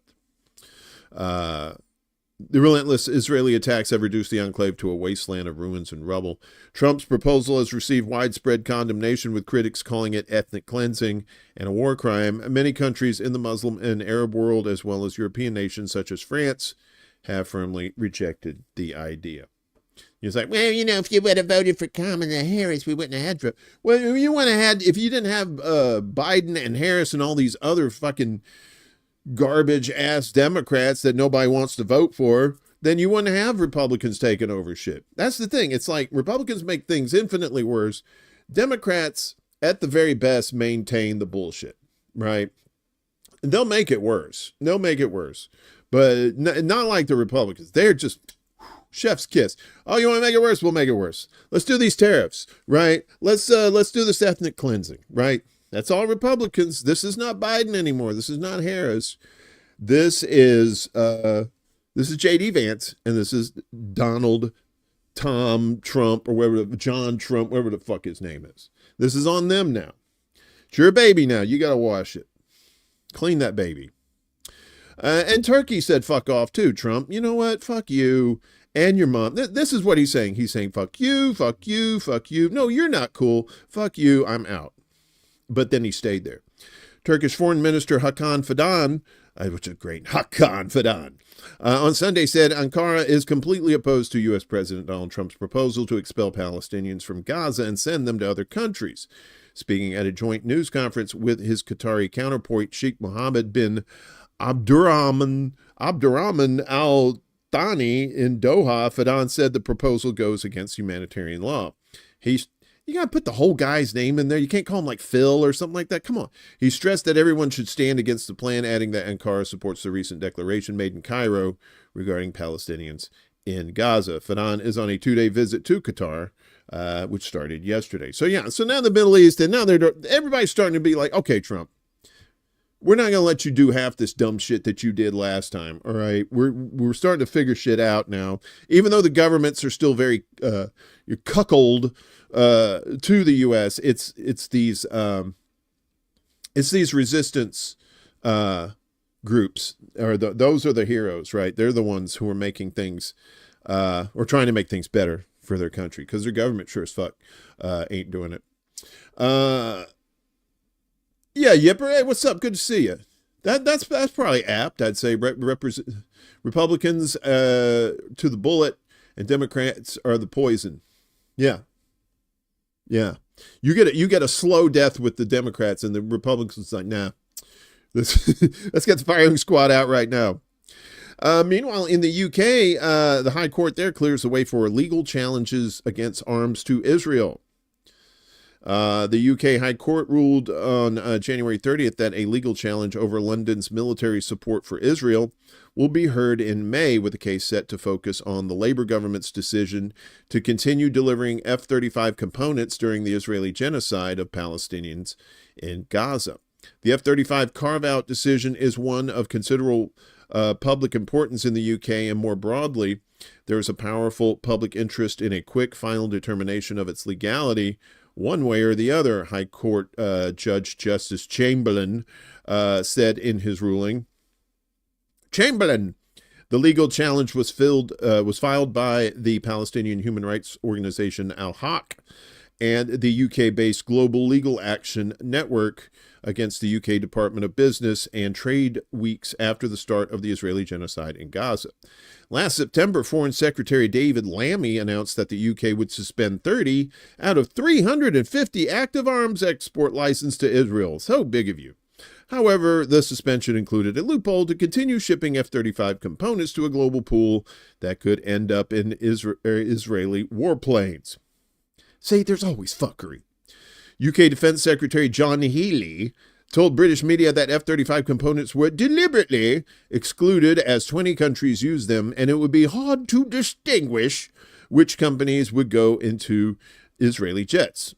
The vast majority of other parts of our country exports to Israel are either not related to the conflict or may be used for Israel's defense, Healey told the BBC at the time, and then said, along with some other people. The guys from,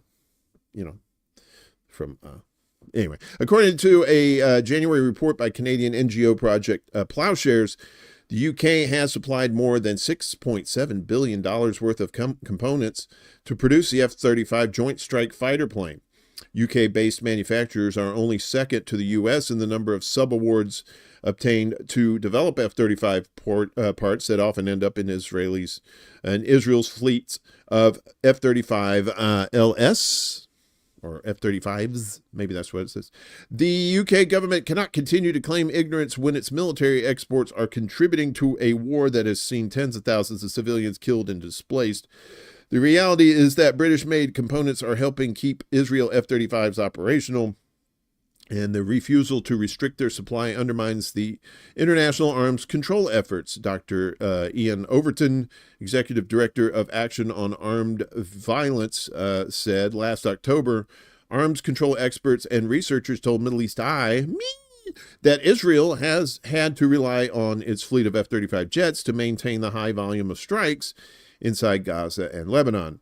They need all of their planes to participate, said Noam Perry, a strategic researcher research coordinator for the American Friends Service Committee Action Center for Corporate Accountability.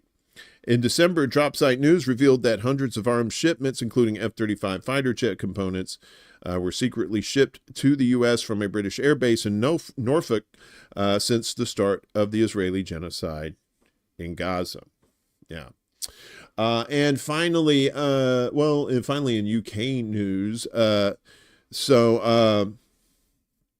all the craziness that's going on in the world, violence is just going up anywhere. And it's especially true for females in the UK, as the violence there is increasing, according to one of the watchdogs there. Attempts by the UK authorities to address the issue of violence against women and girls have been ineffective, according to a recent report by the country's public spending watchdog. The Home Office failed to lead, quote, an effective whole system response to the serious and growing problem, quote, of rape and sexual assault recorded by police, the document released by the National Audit Office on Friday said. The report, which reviews the government's 2021 strategy to address the VAWG, concludes that efforts have neither assisted victims nor achieved long-term societal change. It's kind of like here in the United States when a woman is attacked, and then they get the rape kit out and they do all the testing. Do whatever the things you need to do with the rape kit, and then the rape kit just sits on a shelf somewhere, and then it's horrible here too, but apparently not as bad as in the UK. Over 1 in 4 women are estimated to be victims of sexual assault or attempted assault in their lifetime, and 1 in 12 women are victims of VAWG each year, although the actual number is likely to be much higher, the watchdog stated. The review found that UK government departments responsible for addressing violence against women lacked proper control over the allocation of funds and clear oversight of policy effectiveness. The report noted that the Home Office allocated about $70.6 million in 2024 to 2025 to tackle VAWG, including domestic abuse. It stressed that 13 departments and other government agencies are officially committed to dealing with the challenges under the VAWG strategy and domestic abuse plan. The government launched both programs in 2021 and 2022, respectively, in response to multiple high-profile cases of women and girls who tragically died at the hands of abusers. The NAO report highlighted that a ministerial oversight group responsible for cross-government work for effective adoption of the strategies only met 4 times in 3 years. The prevalence of sexual assault against women aged 16 to 59 in England and Wales rose to 4.3% in 23 to 24, up from 3.4% in 2009 to 10, according to the report. It added that police recorded incidents of rape and sexual assault against women and girls surged from 34,000 to 123,000 in the same period. The NAO acknowledged that the increase could be partly attributed to improved crime reporting. A Home Office spokesperson told Sky News that the NAO report looked at the previous government's work and its failure to deliver systemic change to deal with these devastating crimes. Systemic change, I sense a theme. We are delivering a step change in the government's response as we work to deliver our unprecedented manifesto commitment to halve violence against women and girls in a decade, the official said. Also in the UK, they're the first to become the first country to criminalize AI child abuse tools. So I guess I'm assuming that's creating AI CP, that kind of thing. The UK is set to become the first country to introduce laws against artificial intelligence tools used to generate sexualized images of children in an attempt to curb a phenomenon that Home Secretary Yvette Cooper said was increasing. The government announced on Saturday that it would make it illegal to possess, create, or distribute AI tools that generate abusive images, making it a crime punishable by up to 5 years in prison. Can you imagine that? You go to prison for that, and they're like, well, what you in here for, mate? He's always making fake kitty porn. What? Yeah, that's where it's coming to. AI tools are being used to generate child sexual abuse images by nudifying real-life images of children or by stitching the faces of other children onto existing images, said the government. It will also be a crime punishable by up to 3 years in prison to possess AI pedophile manuals that teach people how to use AI to sexually abuse children. Jesus Christ, who's writing these fucking things?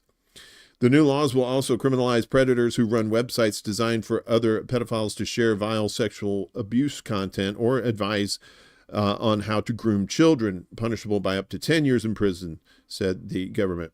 This is a real disturbing phenomenon, Cooper told Sky News on Sunday. Online child sexual abuse material is growing, but also the grooming of children and teenagers online. And what's now happening is that AI is putting this on steroids. She said AI tools were making it easier for perpetrators to groom children, and it's also meaning that they are manipulating images of children and using them to draw and to blackmail young people into further abuse. It's just the most vile of crimes, she said. Other countries are not yet doing this, but I hope everyone else will follow. Cooper said told the BBC on Sunday that a recent inquiry had found that around 500,000 children across the UK are victims of child abuse of some form each year, and the online aspect of that is an increasing and growing part of it. The Internet Watch Foundation, a British nonprofit focused on combating online abuse, has warned of the growing number of sexual abuse AI images of children being produced.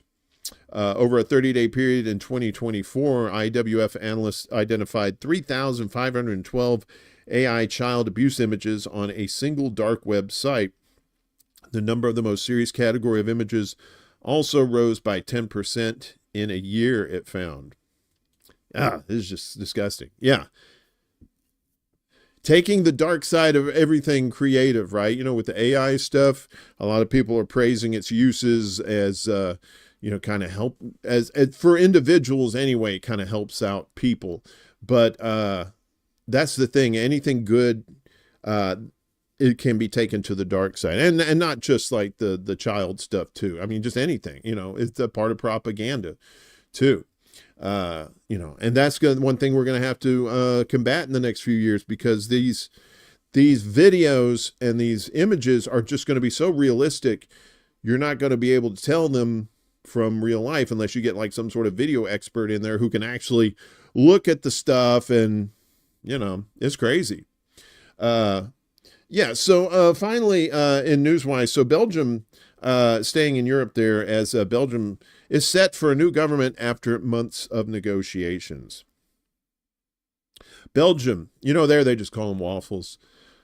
Political parties in Belgium agreed on Friday to form a new government. The office of Belgian King Philip said, ending almost 8 months of they still got a king?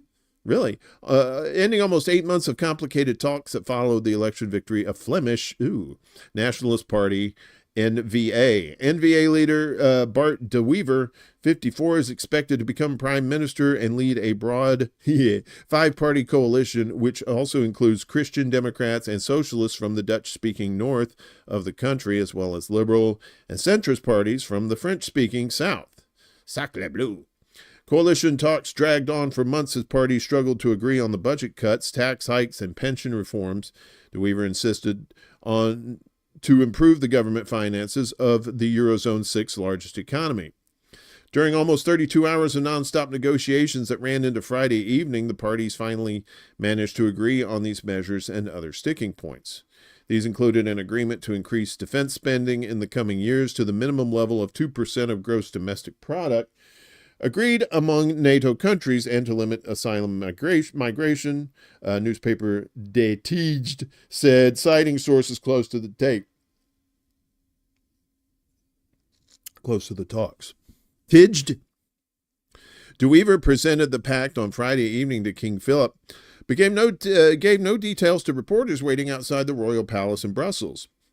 The die is cast, De Wever said in a post on the tweeters, adding a picture of him meeting the king at the palace. I thought he was playing Dungeons and Dragons, because you're rolling the dice, the thing there. What's up, Prop? Look at you all slipping in here at the last minute, you late motherfucker. You get here on time. You understand, son? I'll whoop your ass, boy. You know what I'm talking about. No, I'm kidding. I wouldn't do that. I might, but I probably wouldn't. De Wever would now proceed to appoint ministers in his cabinet. The far right Vlaams Belang, the Flemish Interest Party. The Vlaams Belang, that sounds like some sort of like punk group from the 70s. Party was excluded from the government talks, even though the anti-immigration party made the largest gains in the June 2024 election and became the country's second largest party.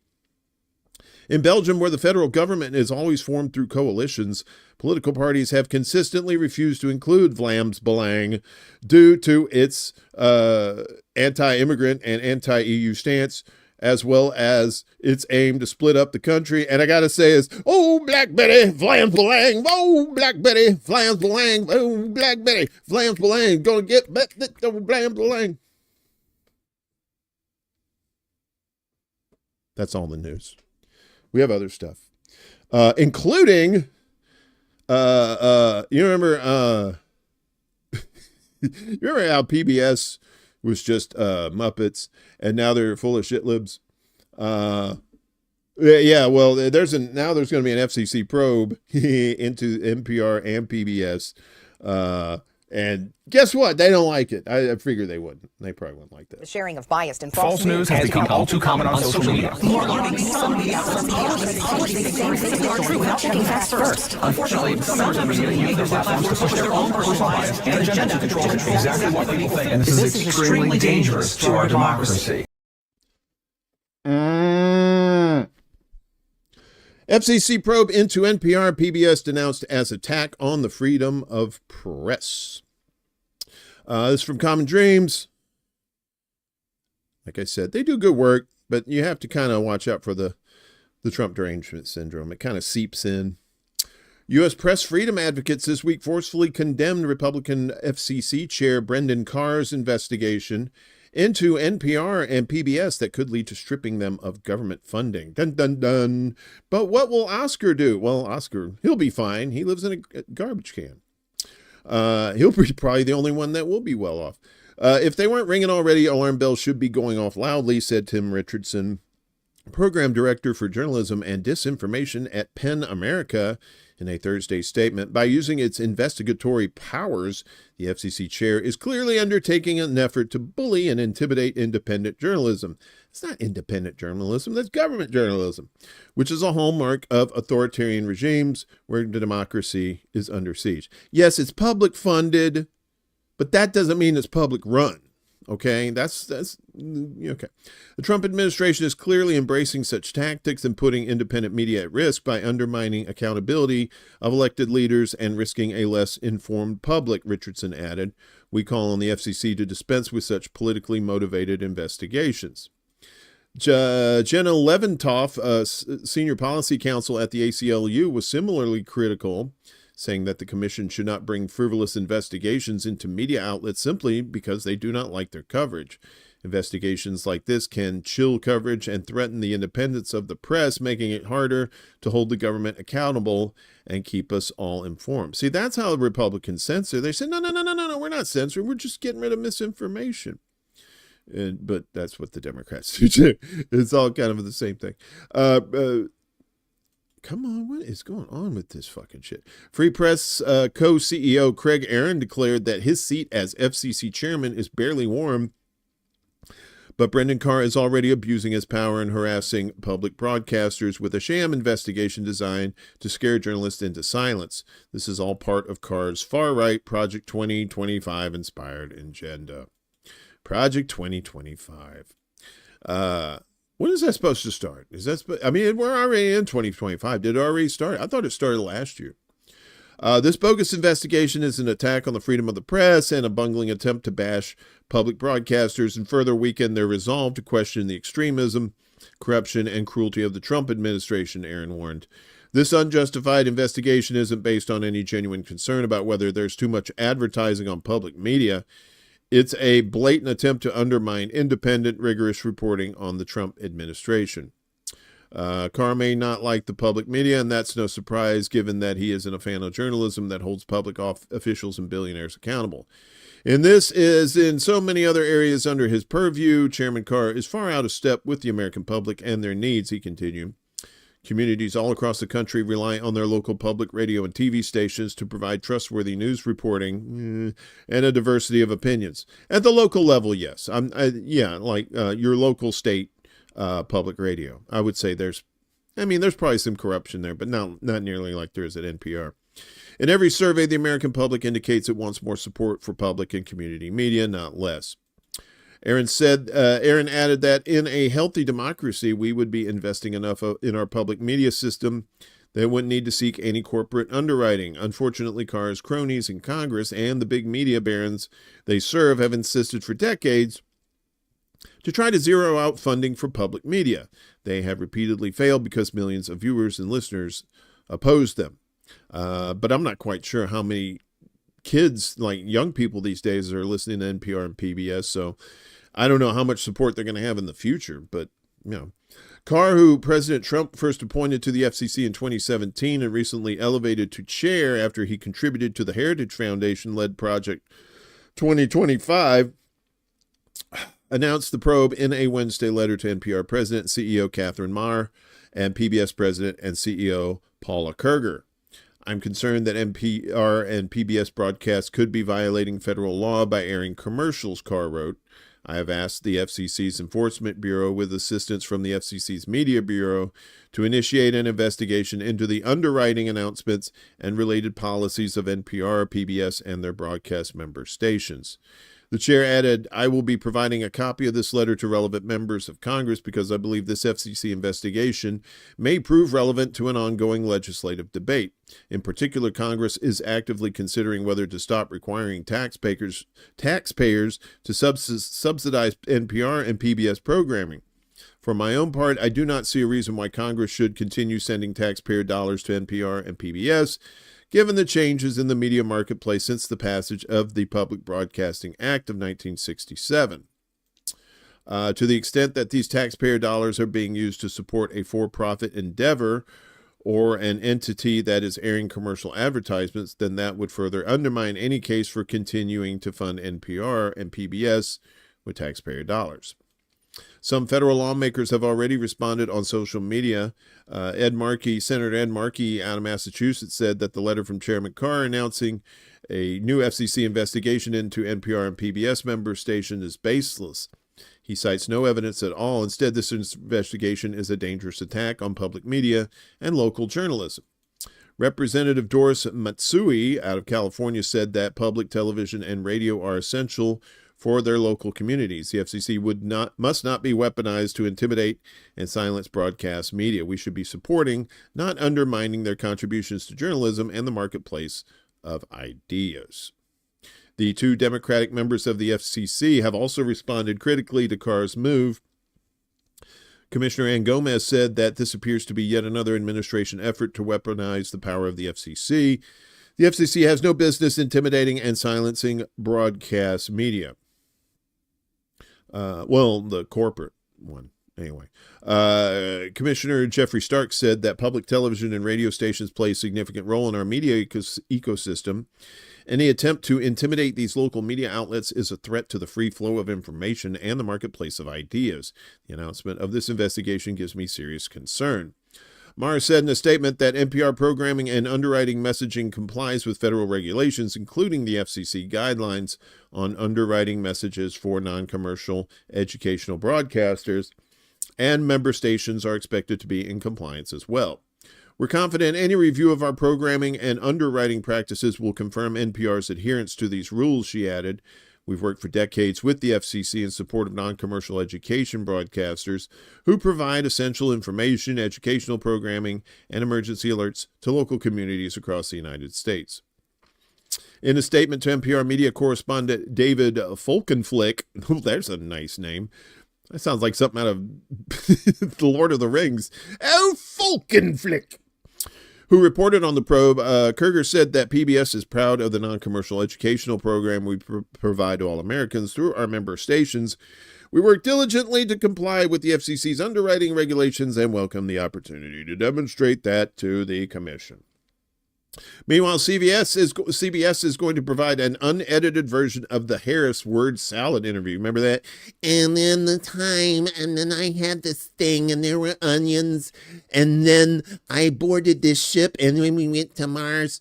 What's up, Hemp Car? How you doing, buddy? Over there on the Rock Fins, National Pentagon Radio. Exactly, National Pentagon Radio. Yeah. So, CBS is doing a little, hey, Lois, I gotta go talk to the cops.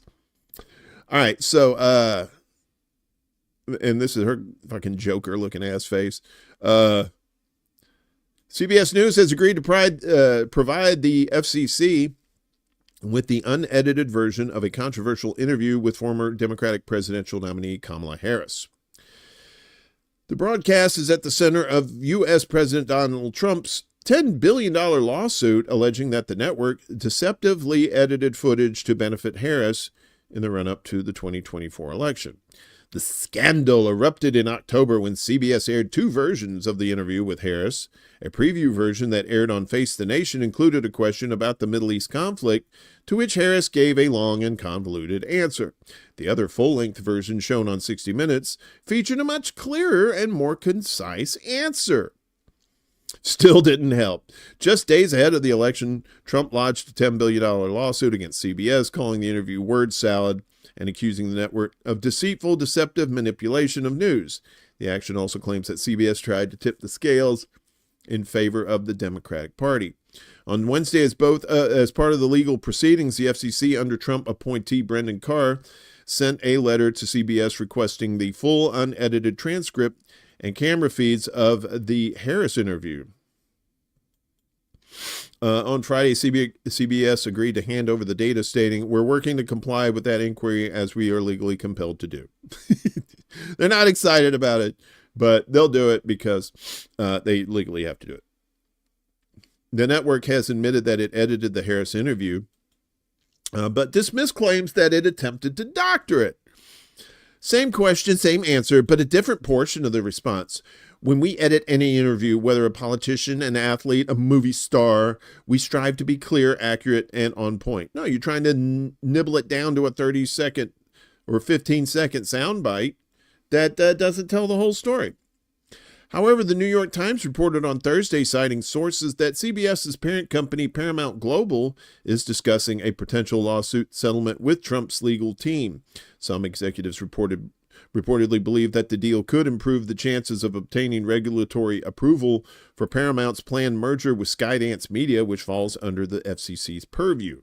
The potential deal has reportedly caused concern among CBS reporters, with one unnamed correspondent telling CNN that Trump's lawsuit was a joke, but if we settle, we become the laughing stock. Sorry, Bob. Hate to tell you, you're already the laughing stock, because nobody in their right mind listens to mainstream media anymore. And if they do, they're doing like, case study QB. I'll watch it so you don't have to. Let me get these dumbass clips out of here for these people.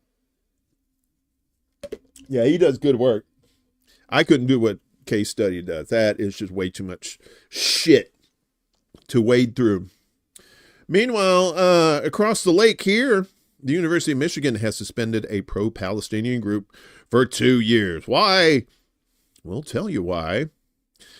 A pro-Palestinian group at University of Michigan has been suspended for 2 years and will lose its funding in connection with protesters' demands for divestiture from companies doing business with Israel. Students Allied for Freedom and Equality, also known as SAFE, was accused of violating the university's standards of conduct for recognized student organizations following a protest last spring outside a regent's home and a demonstration without school permission. A demonstration without school permission. That's so funny. It's just a parade on its Ann Arbor campus. Tensions over the Israel-Hamas war led to emotional demonstrations on U.S. campuses, including a wave of pro-Palestinian tent encampments that led to about 3,200 arrests. The war was sparked by an October 7th attack on Israel. You know all of that. On Wednesday, Trump signed an executive order calling for aggressive action to fight anti-Semitism. on college campuses and promises to prosecute offenders and revoke visas for international students found to be Hamas sympathizers. Hamas! The University of Michigan sanctions against SAFE were handed down nearly 2 weeks earlier on January 16th. The group also is prohibited from reserving university spaces. It has until next Thursday to appeal. The suspension could be lifted earlier than 2 years. Hang on a second. If the group satisfies all the sanctions against it and meets with school officials to discuss the university's decision and the awareness of policies for student organizations. However, that could occur no sooner than winter next year, 2026. So 2 years. Protests are welcome at so long as those protests do not say anything bad about Zionists. Do not infringe on the rights of others, significantly disrupt university events or operations, violate policies, or threaten the safety of the community, the school said in a statement. The university has been clear that we will enforce our policies related to protests and expressive activity, and that we will hold individuals and student organizations accountable for their actions in order to ensure a safe and inclusive environment for all. The AP left several email messages seeking comment with SAFE and with its national umbrella organization, Students for Justice in Palestine, on Friday. Last May, protesters wearing masks pitched tents and placed fake bloody corpses outside the Okemos home of University of Michigan board member Sarah Hubbard. Okemos is a community 60 miles northwest of Ann Arbor campus. Hubbard said at the time that about 30 people were involved in the 6 a.m. demonstration. They approached my home and taped a letter to my front door, dun, dun, dun, and proceeded to erect the tents. Erect. A variety of other things were left in the front yard, Hubbard told the Associated Press. They started chanting with their bullhorn and pounding on a drum in my otherwise quiet neighborhood. Gated neighborhood. The protesters left 30 to 45 minutes later when Meridian Township police arrived, Hubbard said. No arrests were made. A few days later, police wearing helmets and face shields broke up a pro-Palestinian encampment on the Ann Arbor campus. Charges later were filed against 9 people who were accused of trespassing or resisting police during the breakup of the camp. Protesters wanted the school's endowment to stop investing in companies with ties to Israel. The university has insisted that it has no direct investments. Right. Meanwhile, Harvard does. Harvard said they're going to reinvest 150 million smackers in travel company listing Israeli settlements. Isn't that nice? Look at you, Harvard. That's why I'm a Yale man. Lovey. Sorry, a little Thurston Howell for you. Probably too early for that. Harvard University has reinvested $150 million in Booking Holdings, a travel company that has come under criticism and legal action for listing sites in illegal Israeli settlements in the occupied West Bank, according to the University Endowment's recent filings. According to the Endowment's third quarter filings in 2024, reported by the student-run newspaper The Harvard Crimson on Tuesday, the Harvard Management Company has reinvested the money in Booking Holdings for the first time in 5 years. The last time the university invested in the travel company was in 2019, according to the Harvard Crimson, and it sold the entirety of those shares a few months later. The reinvestment comes after a year of pro-Palestinian protests at Harvard University over Israel's war on Gaza. The main demand of these protests, similar to other demonstrations at universities across the U.S., was for the university to divest any financial interests in companies profiting from Israel's war on Gaza and its occupation of the Palestinian territories. The student leadership of the 3 schools, Harvard's Law School, Divinity School, and Graduate School of Design, passed resolutions urging the university's endowment to divest from any companies that aid the ongoing legal occupation of Palestine. Booking.com, one of the companies under the umbrella of Booking Holdings, has gotten into legal troubles over the past several years, including last year when a human rights group filed a criminal complaint against the hotel broker site for possible war crimes, alleging it benefited from listings in Israeli settlements within occupied Palestinian territories. Israeli settlements built on land inside the occupied West Bank are considered illegal under international law. Booking.com has denied the claims, saying there are no laws prohibiting listings in Israeli settlements. The company added that U.S. laws in several states would threaten the company's business if it divested from the region. Following the end of the 2024 spring semester at Harvard, the Harvard Crimson reported that the university offered organizers a meeting to talk about the issue of divestment. However, University President Alan Garber rejected the possibility that students could take a look at the endowment's investments. Oh, don't want to let them have a peekaloo there, a little sneak peekaloo at the money there, Bob. What? American support...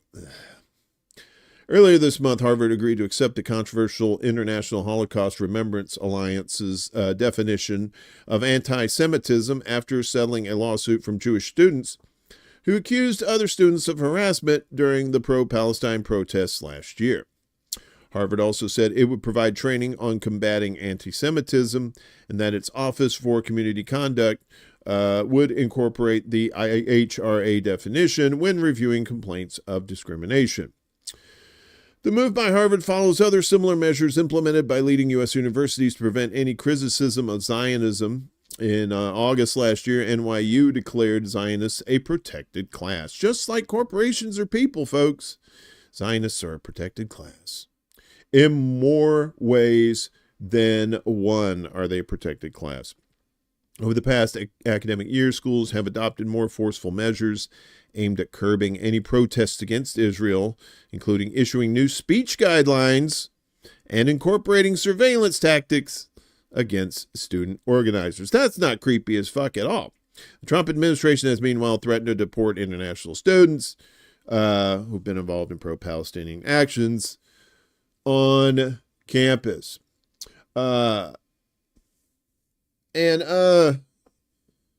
In Russia, people, we have to call balls and strikes, right, on everybody, right? And so Russia's doing some bullshit here.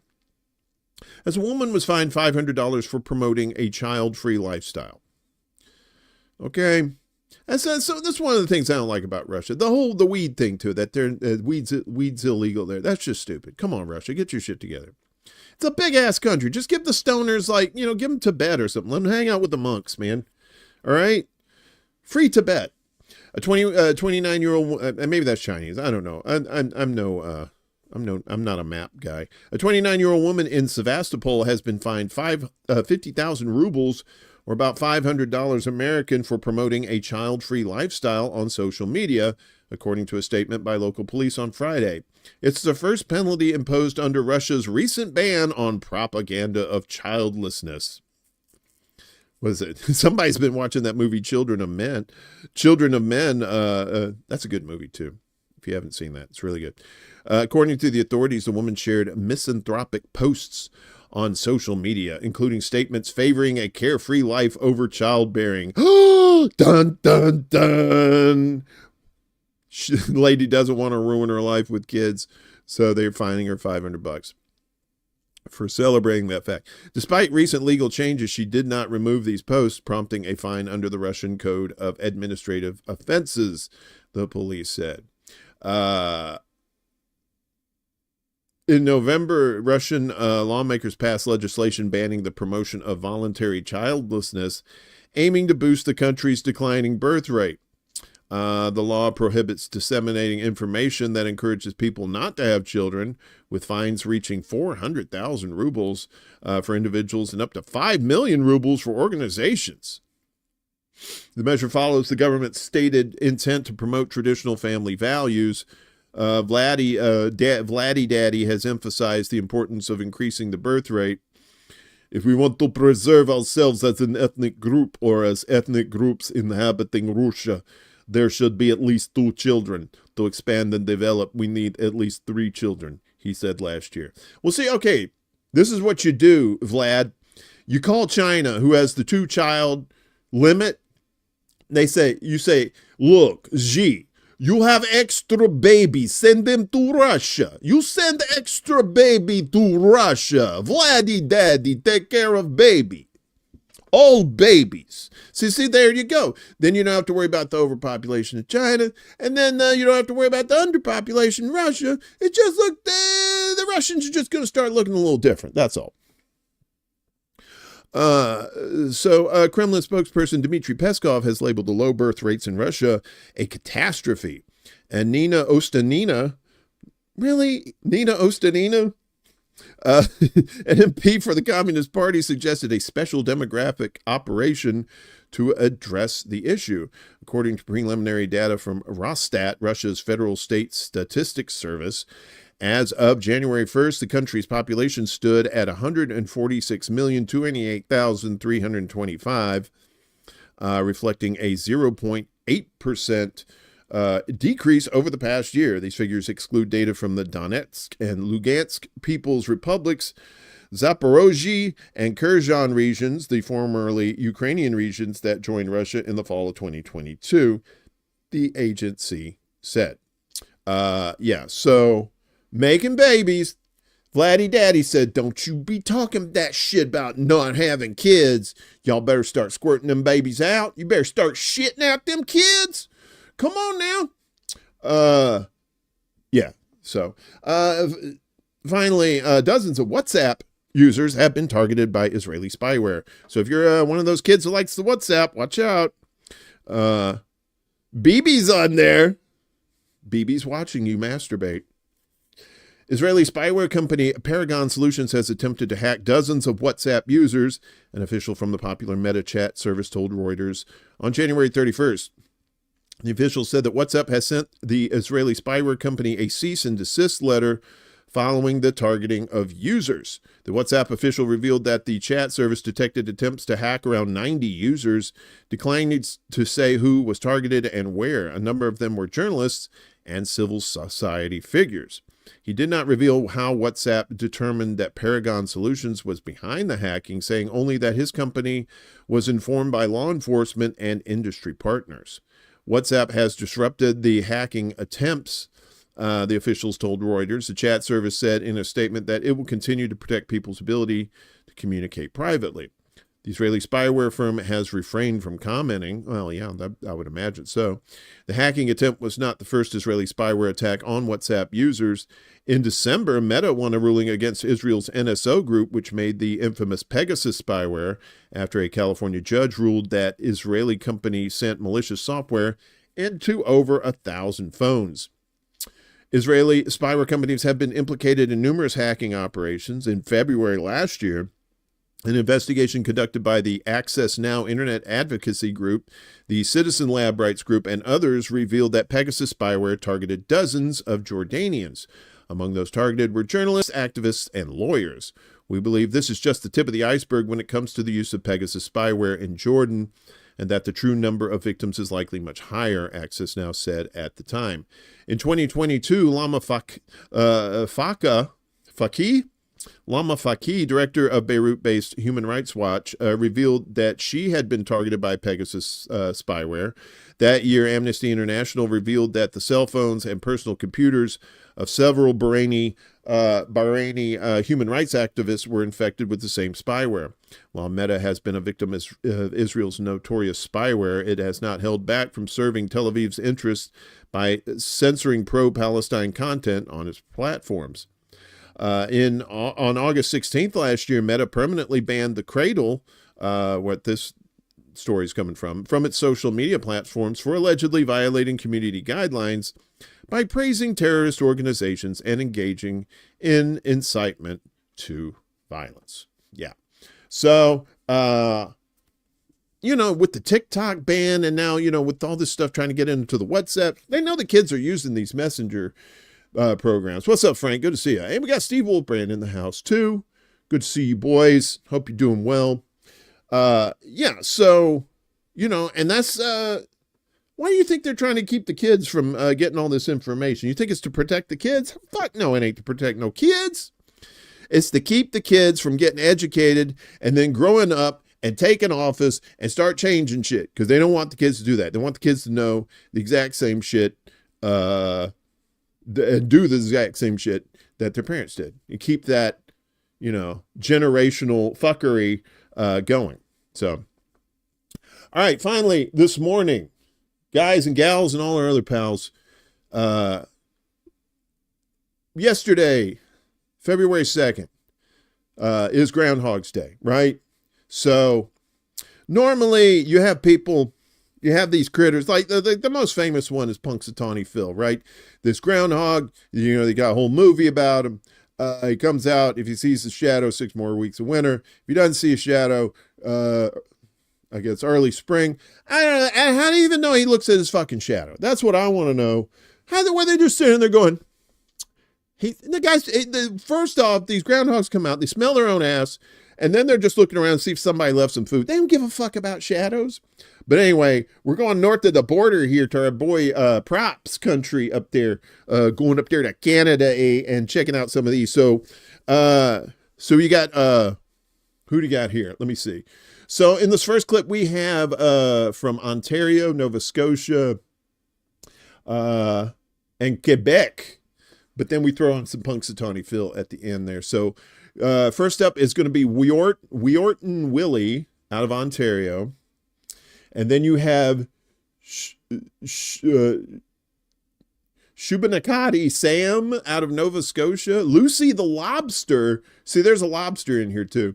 And Fred Lamormont out of Quebec. It is Fred, the groundhog there. And then there's Punxsutawney Phil. So let's check this out. And then we got more after that because we can't just trust one groundhog for our prognostications, folks. Come on. Mayor Kirkland is now coming up. We are ready to hear the actual prediction, and I think Luke's prayer came true. No. Willie did not see his shadow. We will have an early spring. All right, so early spring in Canada there, and those 4 people. 2, And this fucking nightmare fuel. What's this shit? He can't see his shadow because everybody's standing in front of the sun.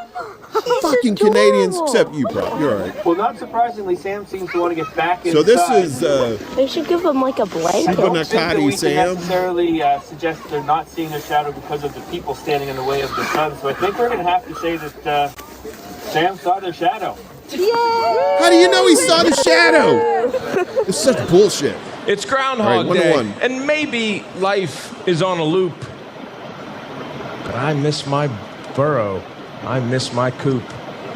So I'm headed back down. There's a shadow up here. Get ready for 6 more weeks of winter this year.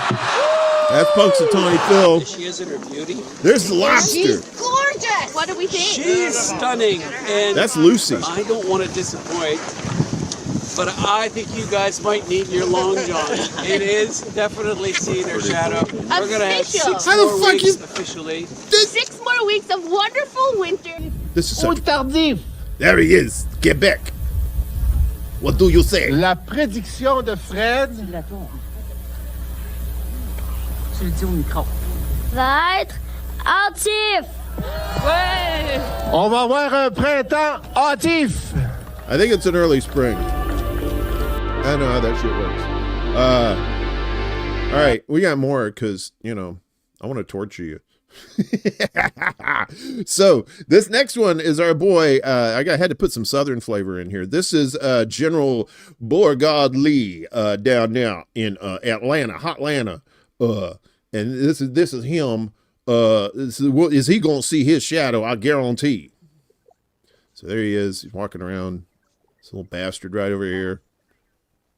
Just kind of hanging out. Probably gonna scare some children. Seems pretty chill this morning. Let's see what he has to say. You know what he has to say. All right, this was... Just so you know, these fuckers can't talk. And it's muddy, as usual, with mud splatters on it. Let's see what it says. It says, hear ye, hear ye, hear ye. Now, this 2nd day of February, 2025, I, General Beauregard Lee, Pontificator of the South, Meteorological Marmot, and Gentleman's Gentleman, will make this 44th annual weather declaration from 101 Whistle Pig Way, Dawson Trails Nature Center, Jackson, Georgia. Well, well, well, it's that time once more for me to peek from my cozy door. And people come out here for I've been resting down in my burrow so deep while you've been watching, waiting, and losing sleep. I love pool parties and swimming and getting a tan. But I also love ice fishing, hot chocolate, and making a snowman. Yeah. Get to the fucking We've had prediction. snow from here to the beach. It's been an interesting winter for this Georgia peach. I've referred to the almanac. Observe the hairs on a caterpillar's back. Last fall's persimmons had spoons. I've watched the clouds and I've studied the moon. I know you're ready for warmth and cheer, but you've got to hang on just a little longer, my dear. I'm not joking or kidding or making a bluff. 6 more weeks of the wintry stuff. All right. Boo hiss. Yeah, I know. Boo hiss. All right. So this next one, New York, Staten Island. This is an up and comer in the prognostication gig. Of course, this is Staten Island Chuck making his 2025 groundhog prediction. I can't remember what the count is now. I think it's like we're at 3.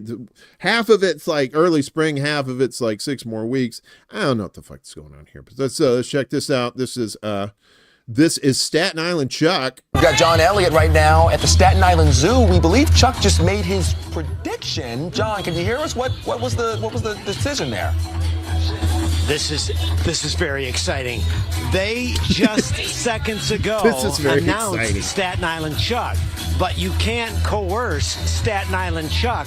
So I'm in this crowd of, I don't know, probably 1,500 people, and I'm waiting to see Chuck. Vince is on the front line, so you see what we're seeing. We're just waiting for Chuck to come out. He's a little shy. Oh my goodness! He wishes so Chuck he was all of a sudden, dead. you know what? Maybe the crowd's too big. Oh, I see him. I see him right there, and you see him too. So we're waiting for Chuck to make his prediction. He's real quickly. pondering all his Take life it from decisions. Chuck. It's freezing out there. didn't We've make got it here. I was temperatures in the way woods. below normal. Wind, not much, All right, but it's all right. still Come on, driving get to those wind chills. Yes. There we go. So early spring. So now we're down to 1. We're down to 1 now. This is Woodstock Willie out of Illinois. We had to save the best for last. So we're going to say, I didn't do the math and fuck it. We're not going back. We're going to say it's a tie. So whatever this guy says, whatever this pontificator says is gold, baby. You can take that to the National Weather Service. Hit it, kid. Good morning and happy Groundhog Day from Woodstock, Illinois. Hundreds of people have gathered here in the town square to see Woodstock Willie himself, maybe to even get a picture, to talk to him a little bit more about what he has to say about our future winter here in Chicagoland. Now, Woodstock Willie made his appearance reluctantly just after 7 o'clock this morning, and he claims he did not see his shadow, which means we're in for an early spring. A polka band woke Willie up this morning, leading to his revered prognostication. There we go. This is always such a special celebration for this community, bringing. All right, you get the gist. So he said early spring. We're saying early spring. So we're maybe going to get early spring. He's sponsored by a bank. Yeah, that's Woodstock Willie. There's also another Woodstock Willie, but he got arrested for indecent exposure because he was showing off his Willie at Woodstock. So, but not Illinois. It was the other one. Yeah, I'm sorry I made you sit through all that, but you had to, and now you learned your lesson. So hopefully we'll all grow from this experience, and we'll do it again next year. Groundhog Extravaganza 2026 with special guest Crocus. Okay, so I guess that's it for all the goodies. Willie Bragg tonight, I think. Willie's got a show tonight. I can't remember who he's got. What he's talking about, but I think 7 p.m. Eastern. Willie, if you're in the chat, let us know if that's different. If not, we'll just go with that. 9 p.m. Around the World Indeed with Dee and Friends on all those on YouTube.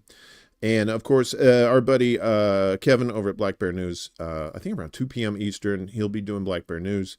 And support our peeps, support our guys over here, too. You see them all popping up there and where you can find them, too. We're trying to build a community where, we can all, have some sincerity and actually make some inroads to doing actual positive things and not just like, having he said, she said arguments about people at TYT or anywhere else like that. I think we need to stop that. I think the gossipy shit it needs to end. All it's doing is just dividing people. And, yeah, we need to start doing some positive things. Let's do that this year. Let's do some positive things for people.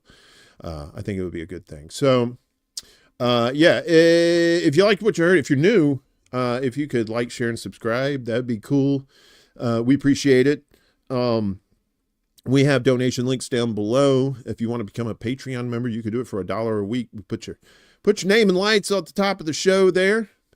We show off our pride at the top of the show with all our peeps that support us. And we appreciate all the support that you do give us around here too. So, and if you can't donate, that's fine. If you could share out the links, I appreciate that too. So, I will be back Wednesday morning with this fine show at 11 a.m. Eastern, 10 a.m. Central, 9 a.m. Mountain Time, and 8 a.m. Pacific Time. Yes, I said specific. On YouTube, Rockfin, and Rumble. We tried to do, there's still some weird shit going on with Facebook. It's so weird. They'll let me build an event, but they won't let me go live to it. I don't know what the fuck's going on. So anyway, sorry if you're a refugee from Facebook watching this. I apologize. We'll try to get things sorted out. In the meantime, have a great day. Love each and every one of you. Stay safe. Stay out of the cults. Use your critical thinking skills. And let's build up and not tear down. All right? There's enough tearing down as it's going. Unless it's a system. We can tear down the system and rebuild it. I think that might be a good thing. Peace out, home slice. See ya on Hump Day. Yeah! This is City Alpha 5! Woo!